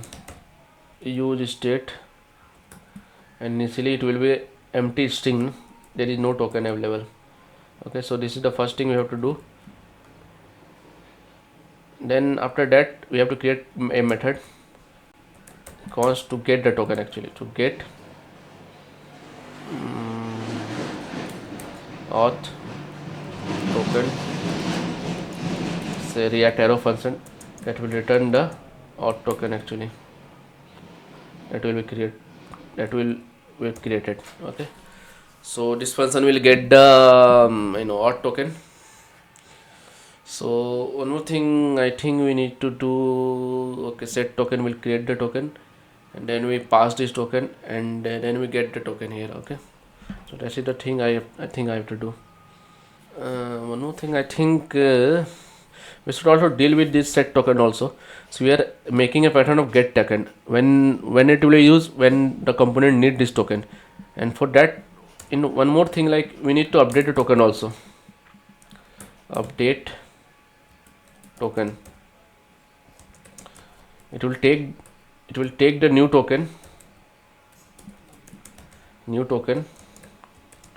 and it's gonna update the token, actually. So set new token. Okay, sorry. So these two functions we will be needing, but we are not done yet. We have to pass these things, actually. Get token and update token, actually, from this function. Get token we have to pass here, then update token.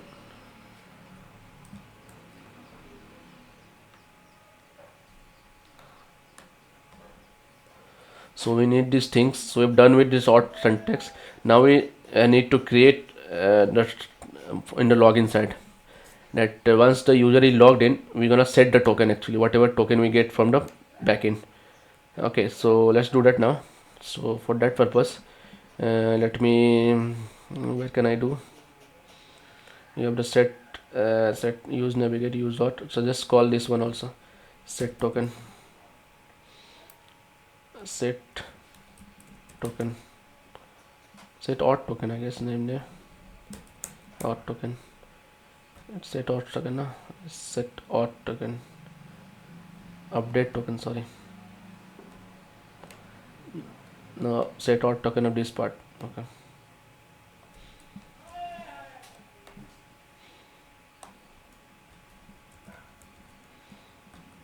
set auth token. So how are we gonna do it? If the user is success, actually, from here, so once we get the data also have the token folder. If you remember that the data have now two part, actually the message that we are passing from the login side, if you remember it. So not this, so this part, it have two part only. Now we have the token, that will create, and we have the success method here. So this data contain the token also, so we will assess this token now. Okay, so how to do that? It's very simple actually. Actually, let's new auth token, do something like this. New auth token equal to data dot token. So we'll get the token like this, and what's he gonna do? I'm gonna let's print this first, then we're gonna set it. Actually, we're getting this token or not. New auth token.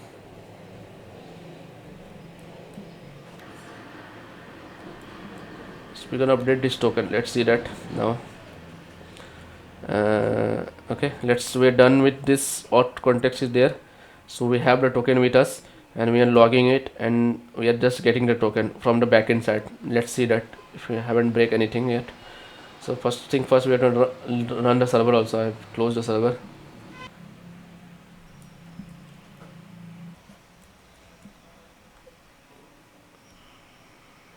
So let's log in. What is happening to this? So let's see if we get anything in the console. So let's name it as user first. User @123. Okay, we get unauthorized here. Okay, we'll debug it. Invalid credential. Okay, maybe you should do the text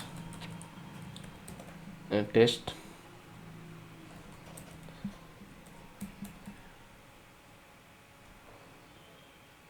Okay, so we are getting the token here. See that this is the string less than or equal to 40. So we have done. We are getting the token here. Now we're gonna, where is the token? Okay, now we have where is that? So we have get a token. Now we have to update this token globally. Then any component that need this can get the token using the get token, and they can pass it to the backend, and we can serve the request. Okay, let's now do that. So we have the token with us. Now we have to set this token. We can do this by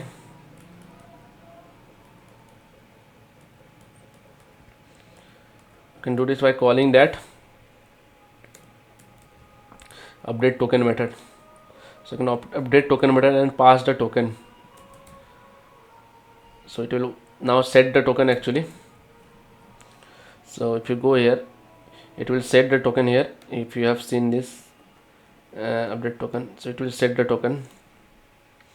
So now we have token stored in a globally actually as a context, with the use of use context. Now we're gonna use this to and a different component to assess the user, to authenticate the user. Okay, so first of all, let's try to do that for this part actually.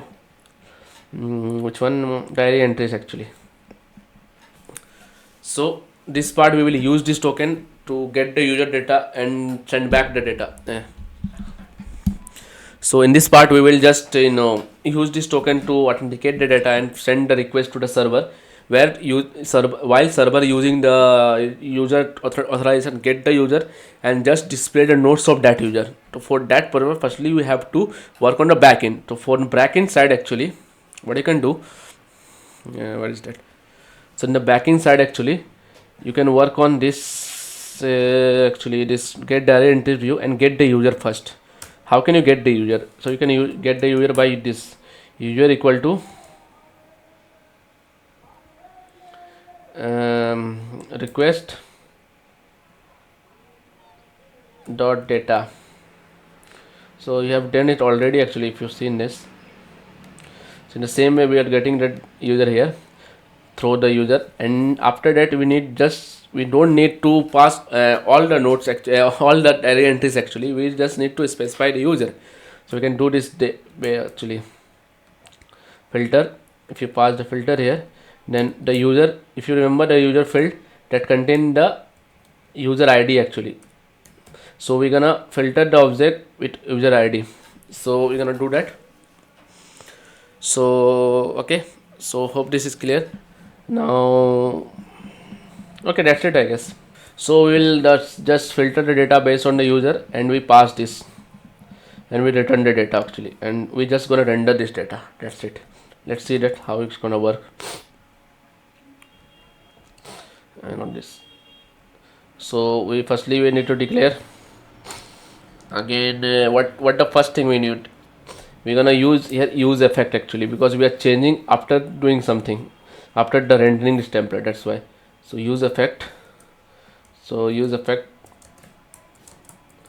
inside this use effect, and we're gonna pass this, you know, as the dependency as what are you gonna pass the dependency, because we want to pass the user actually, yeah, user dependency. So for that purpose you also need the user, I guess. We're gonna call a function call get diary entries something.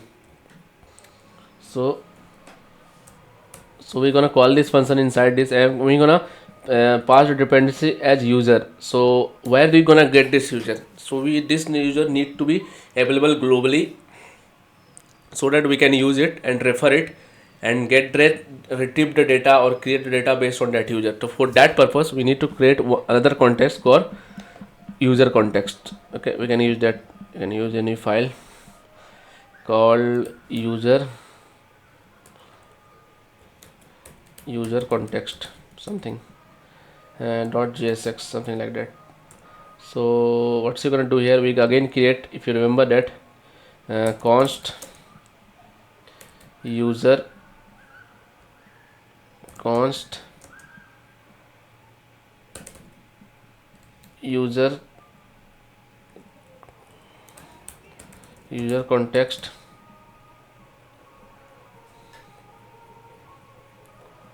If you remember why how I have done this, we have to done it in the same way actually. So we have done the capitalization. Okay, so you're gonna name it as, so we're gonna create this. Firstly create the create hook, create context. So we have created it. Now we're gonna export. We are same day we have done that part. Okay, if you remember, export const user context provider equal to a react arrow function. So here inside we're gonna define the user auth, and set user auth something like that. So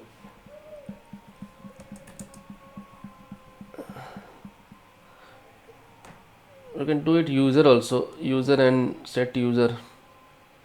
Okay, because we are setting the user actually the final. So let's rename this to this only. So it can be again use state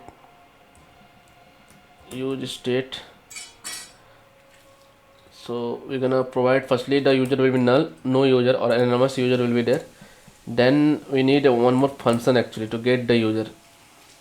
We can use it in later point. Suppose some component need the user, so we can use that, provide that functionality here. Get user equal to arrow function. It's gonna return the user. So and we're gonna return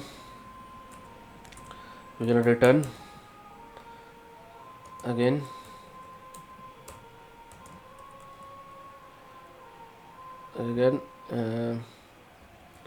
user context dot provider. So we are the provider here, and again pass the children here, and here we're gonna pass the values. So firstly we pass the user,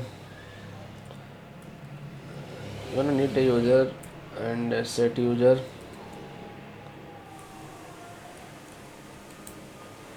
and get user. So we're gonna pass these things, and yeah, we're gonna export this thing also. Export use auth something like that. Make it a user auth or use auth, use user. So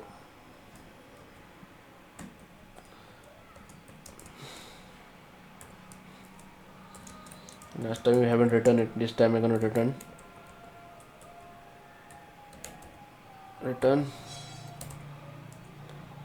okay. I haven't used a const here. Return use context use context. We passed the user context here. So our user is ready now. We can use anywhere in the component, but before that we have to wrap around our main class, main JSX. So go here. So I'm gonna pass it here inside this. What is this? User context provider. So we're gonna wrap everything around this. So we have wrapped it. So we have designed our user context. Now it's time to use it. So how are you gonna use it? You have to call this const. So what the thing we need here? We need the user. We have destructured actually user and set user equal to use auth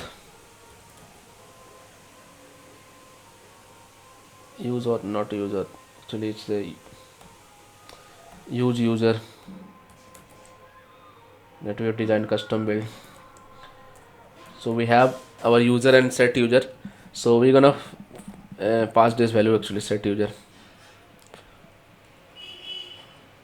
It's better to pass the set user here. So we need the dependency here and we pass this. So let me create this function now. We can create inside the that this use effect also, but it's better to create get diary entries. You can create here. It will be a react arrow function again. So it will react arrow function again. So what's gonna do here? First thing first, we need to get the token. So we can define here again. If you remember the auth context here, get auth token, we have defined this method. We're gonna call this method here. So get the token, actually. Okay, not get auth token from our auth content, use auth or something, use auth. So we're gonna import this. Now we're gonna use this. So what's it gonna do? Firstly, with const token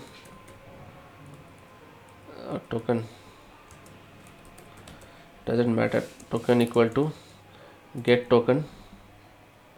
So we're gonna get the token here. So we can name it something like that, token only, new token is better. Let's name it auth token. Auth token is more better. So we're gonna get the auth token and store it here. Then after that we'll start our try catch block. So try this, if not happen then catch error. We're gonna console log this error, log error actually. So error, okay. So now let's start our try catch. So we're gonna define, and this will be of course async function. So we're gonna define here const response. So this is the most important thing you have to take care of here, okay. So it will be await fetch. So what we need to fetch here, and we pass here the URL I will pass it later. So method is of course post, and we're gonna provide the header here.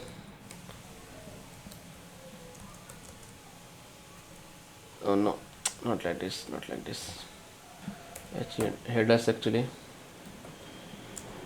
So headers, so we're gonna pass here content type first. type to application slash JSON. So we're gonna pass it here, and one more thing we need to pass, if you remember that I've shown you here. So this is the way we have to pass the token, our token, from the front end to the client authenticate. The tokens they should include the authorization HTTP header. So we have to define here authorization AUTHERI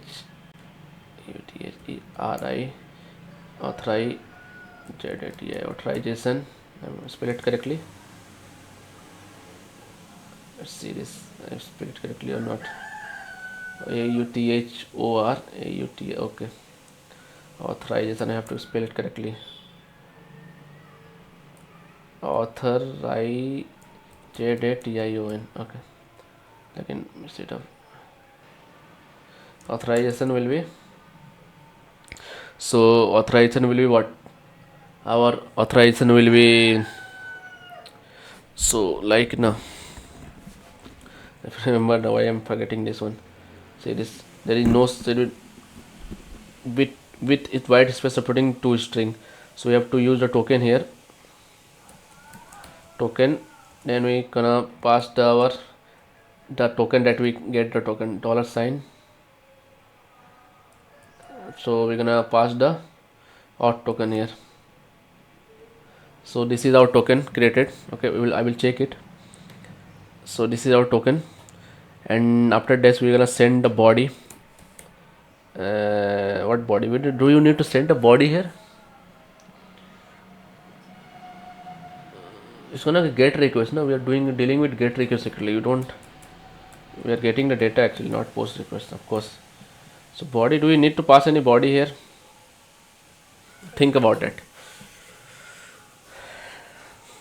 So of course it's a get method, so we don't have to pass a body, of course, because we are getting the method, so we don't need any body. So it is over now. Fetch is over. So when we come out of the fetch, what is gonna, we need to do a couple of things here. The first thing, we need the data equal await response dot JSON. So we have the data we start. We can get the user also const user, current user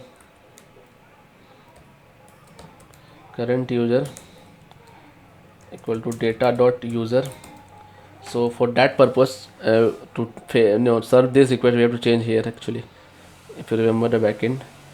So we have the user here to get the user data here, and we are based on user data, we're filtering it. So we need to pass something here. Actually, you can pass here entries like this. User, you can pass here the user ID actually. Whatever user ID we get from the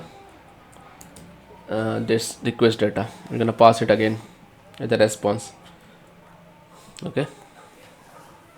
So these two things we need to do here. Okay. To get the data from the backend, and in the front end side, so we got the user here, and you can console log this user first.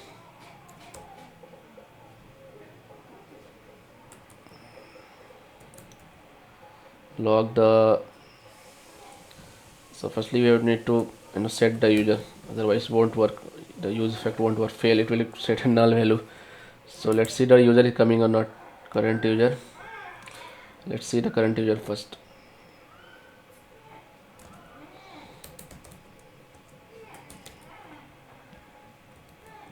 We need to see the current user first, and then we also need to see the data also. What are the entries?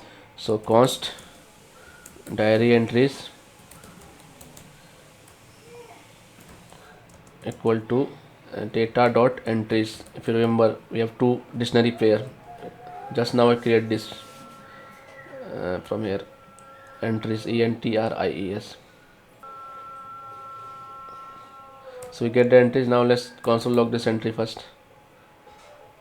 So we need to check it everything properly before rendering the data. Okay. So let's see it's working or not. So what we have done here is you might be complex at first right, but I will explain once I end it, once I do all the things. Okay, so let's go here. First thing first, I have to also set some user also, I guess.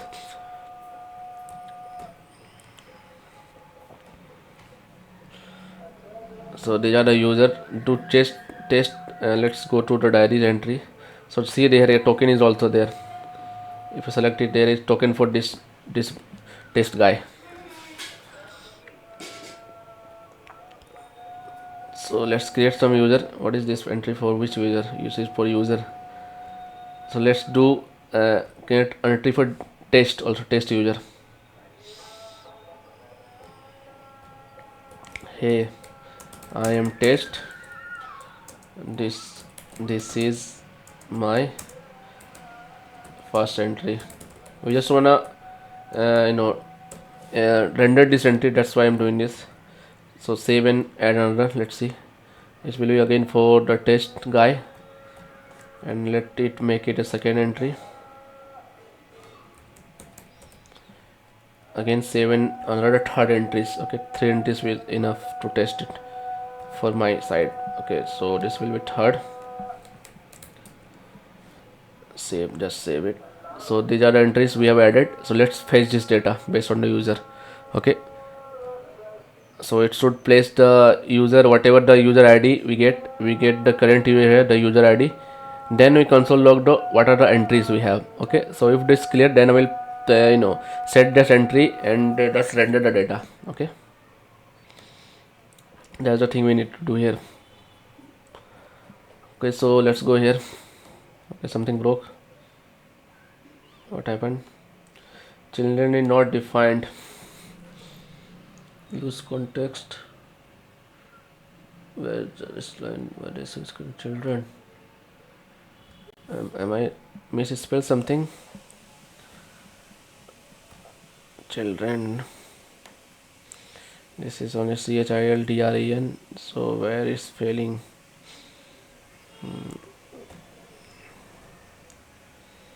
Why it's saying undefined?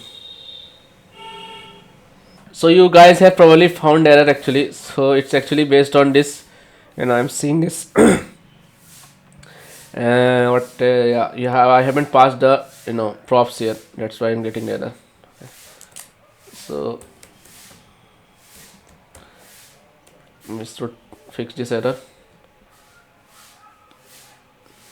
Okay, nice, perfect. That was only error. So now let's now log in this user again. Test @123. Let's see what we are getting. Okay, we are getting token is not defined. Okay, firstly token is not defined. Diary entries line number 32. So token is not defined. Might have missed something, spelling mistake maybe. Let's go to diary entries and let's see where we have doing it. So we are getting diary entry where is that? Okay, we are getting the token here, get auth token. So we are getting it from here only, get auth token. Okay, it's correct. So get auth token is okay. It's actually, it should be inside a double quotes. Actually they haven't shown this, so this whole thing inside the that bracket. Okay, it's a string only, sorry. So just missed this one, and not this. Okay, this one. It's only white space followed by this. Okay, it should resolve the issue. Okay, let's now log out first, then log in again. Test @123. Let's clear this everything. Syntax error, line number 32. Okay, syntax error. Why I am getting the syntax error here?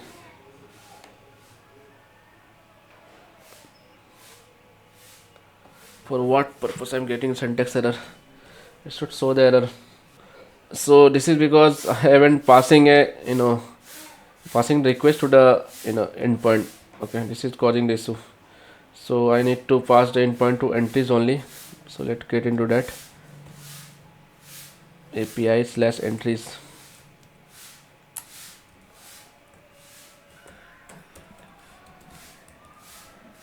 I will get an error here, of course.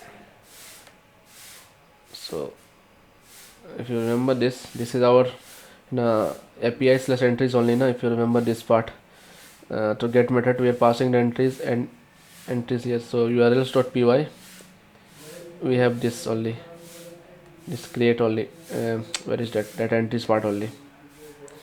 Okay, so slash entries, it will cause of course this error because we are not passing any the user value.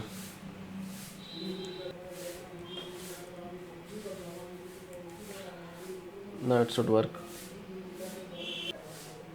Okay, we are getting internal server and something like that. Okay, let me fix this now.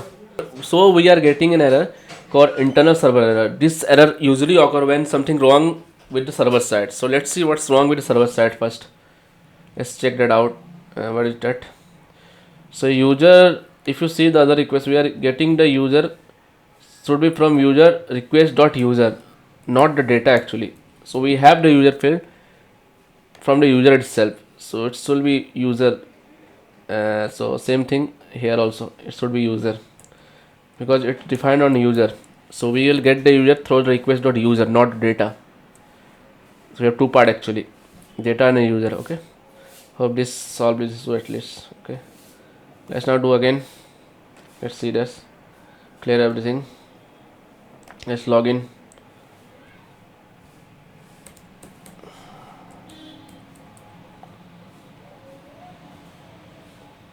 Okay. Why I'm getting internal servers again?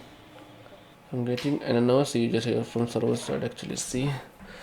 Key must be str integer bool or not anonymous user. Why I'm getting anonymous user here? Okay, let's debug it. So I debug it. Actually it's these are coming from this entry, which should be string only. Why I'm passing the entire user here? That's why it's saying the anonymous user, because initially user is anonymous. Okay, this is what that was error. So let's see here. Let's fix this. The server is running or not? Let's see it first. Okay, perfect. Let's see. Let's now try to again log in that user. Test.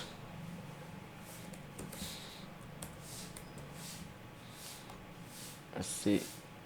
Okay, we haven't get any data. Why we getting null here? It should be some user test user present or not first. Let's check.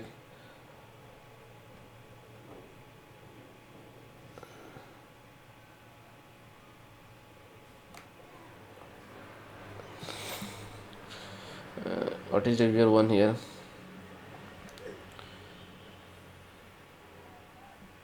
Let's check the users. Test. No name is given for this guy. Test user. So as we are working on this, we got an empty array and null user data type. So why we getting this array actually? It is because of issue because from the backend actually. So if you remember this, in the beginning I have told you that the setting the authentication scheme, we have forgotten this. So we have to set this also after after setting this class, as we are done. Where we gone? Where it at?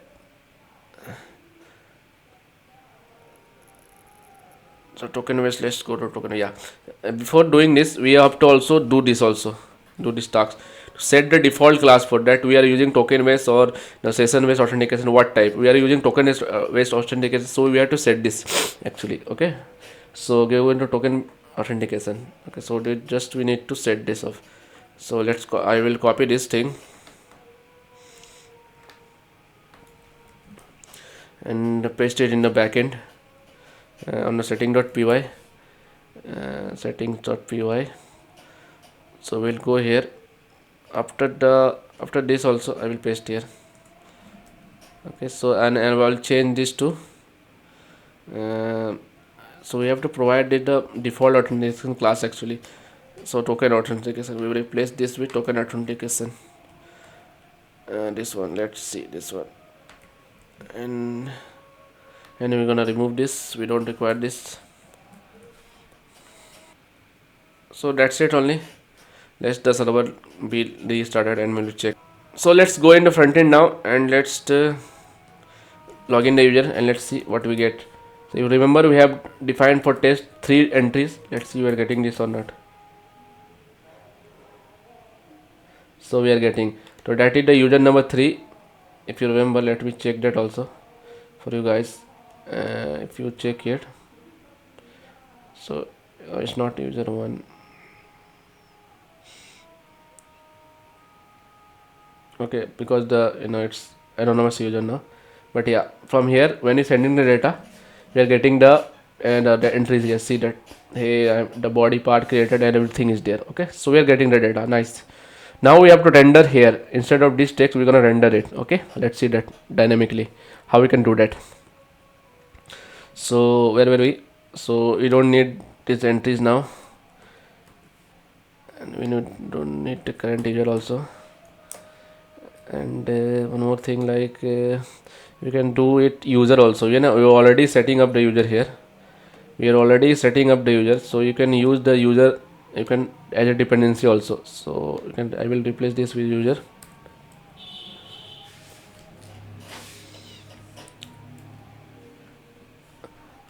So it's gonna work actually. Well, let's see it's working or not. Let's log in again. Let's log out, then log in.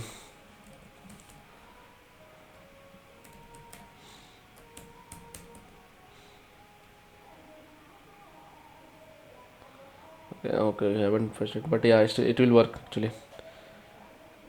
So now what you gonna do here? I will refactor one more thing also. When I debugging it, I see something here. Actually, the so I don't want update token. Let's rename it to update auth actually. So you can replace this here. We're gonna replace this in auth token also.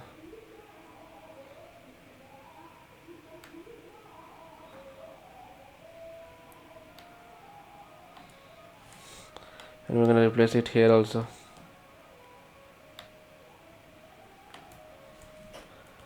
So we'll save this. It will work again. So let's one more time just check it for. Let's console log this to check that we haven't broke anything.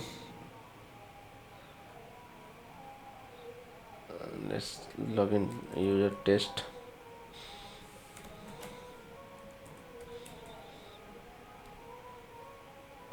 Okay, so we're getting the value instead. Okay, perfect. Why it's running for 3 times? I'm getting it 3 times. I don't know. Maybe because of the use effect. Let me prevent the default here. Why it's happening here? Let's prevent the default. Pre.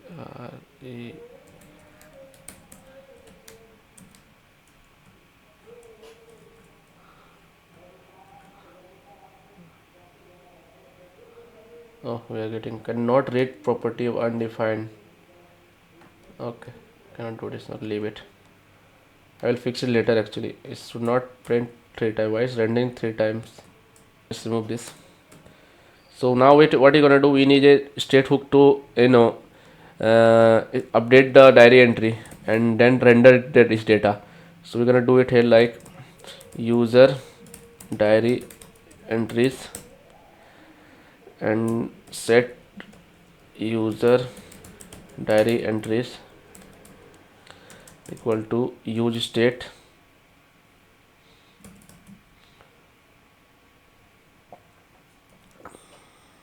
initially it will be null, we don't have anything. So it's actually array of data, so it will be array of data, so let's not initialize this with null. Let's initialize with empty array actually, because it will be an empty array because there can be 1 2 3 everything, and we're gonna loop through it and print that. So what's I gonna do here? So I will remove everything here from this one, this div this body entry, and this is the list. So I'm gonna remove everything and put one only. So what's you gonna do here? So we're gonna render it on. Firstly, let's set the entry here. Okay, we haven't done that. So set the user diary entries equal to the diary entries which we receive. Okay, so we'll set that. So now we will loop through it. Actually, where is gone? The p tag. Okay. So we're gonna map the data now. Diary entries dot map. We're gonna take two things because we want to make the entries to be unique. So we need two things actually. So whatever the entry, and we need the index also. So what's we gonna do here? We're gonna import this,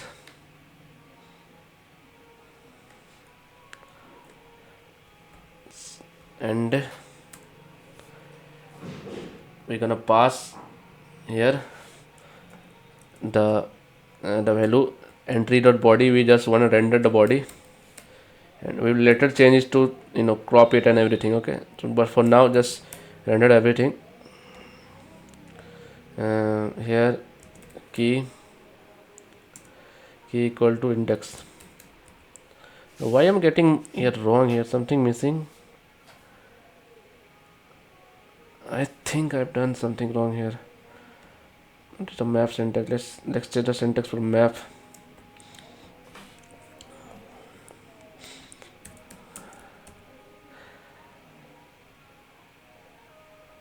Let's see this map in React.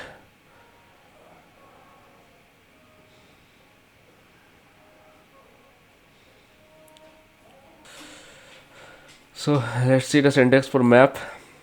Number dot map dot number dot dot. Okay, this is the syntax for map here. So I should be doing this way. Actually, I've done this wrong. Let's cut this. Oh man.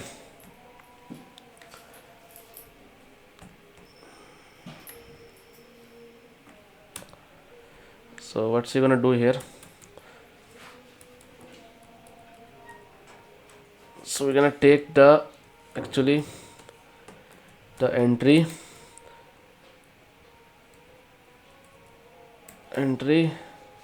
comma index implies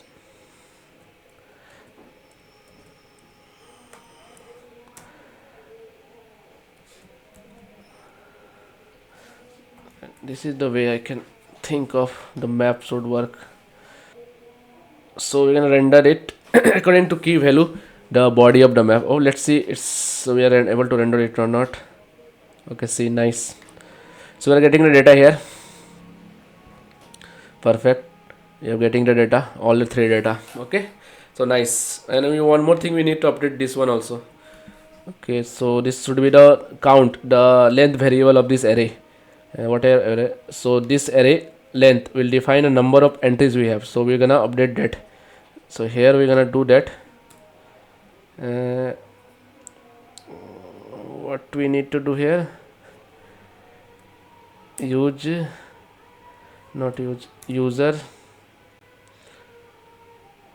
What's the name of that? User diary entry. Why am I not getting that? User diary entries dot length.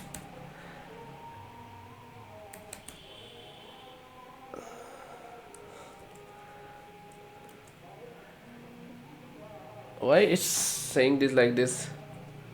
Okay, I got it. Because I haven't used that curly braces here. We are inside template only now, so we have to use this. So user diary entries dot length. Let's see it's rendering or not. Okay, perfect. 3 entry 3, we are getting this. So we are now rendering the length of the number of entries dynamically as well as the body part. Okay, nice. So later we will refactor this code. Okay, I will make another component for this. Okay, but in later point. Let's now render. Let's now do the CURD operation first. Then I'm gonna show you how to refactor this and make the code cleaner. Okay. So we have done with this. We have able to get the entire entries and able to display the entries. Now it's time to commit our changes. So after that I will show you the all the cuts obsession. That will be our last part of that series. Then I will actually refactor the code to make it simpler to make it beautiful. So let's now commit our changes. We have done so many things here. We stuck in so many areas, but at the end we are able to do it. So congratulations to. So let's now commit our changes. So what we're gonna do, git status, then let me get the status. It's taking so much time. So then git add and git commit.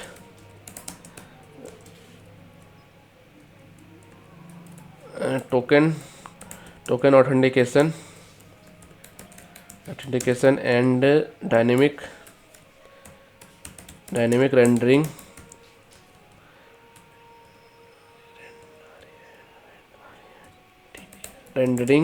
of diary entries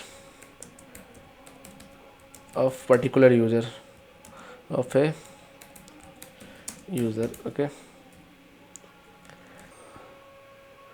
so we're done with this, and we have remember that we have some made change in the backend side of our also. So let's now modify those changes also. No, let's now commit those changes also. So let git status git add all git commit. Remember that why we have the SQL add changes, because of we are retrieving the data from the database. So running a select statement there. That's why we are not running the ORM is running actually. The Django ORM is very powerful. So git commit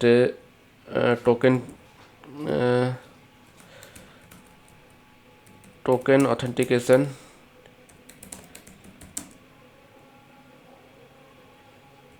and filtering of user diary entry. We have done these two things only. Okay, so we're done with this. We have done with this. Now we're gonna perform the other CURD operation in this file actually. So what was file? So in this file we're gonna do like how to retrieve the singular entry of a user, how to delete that, how to update and everything. We're gonna do that. Okay, so that will be our last part. So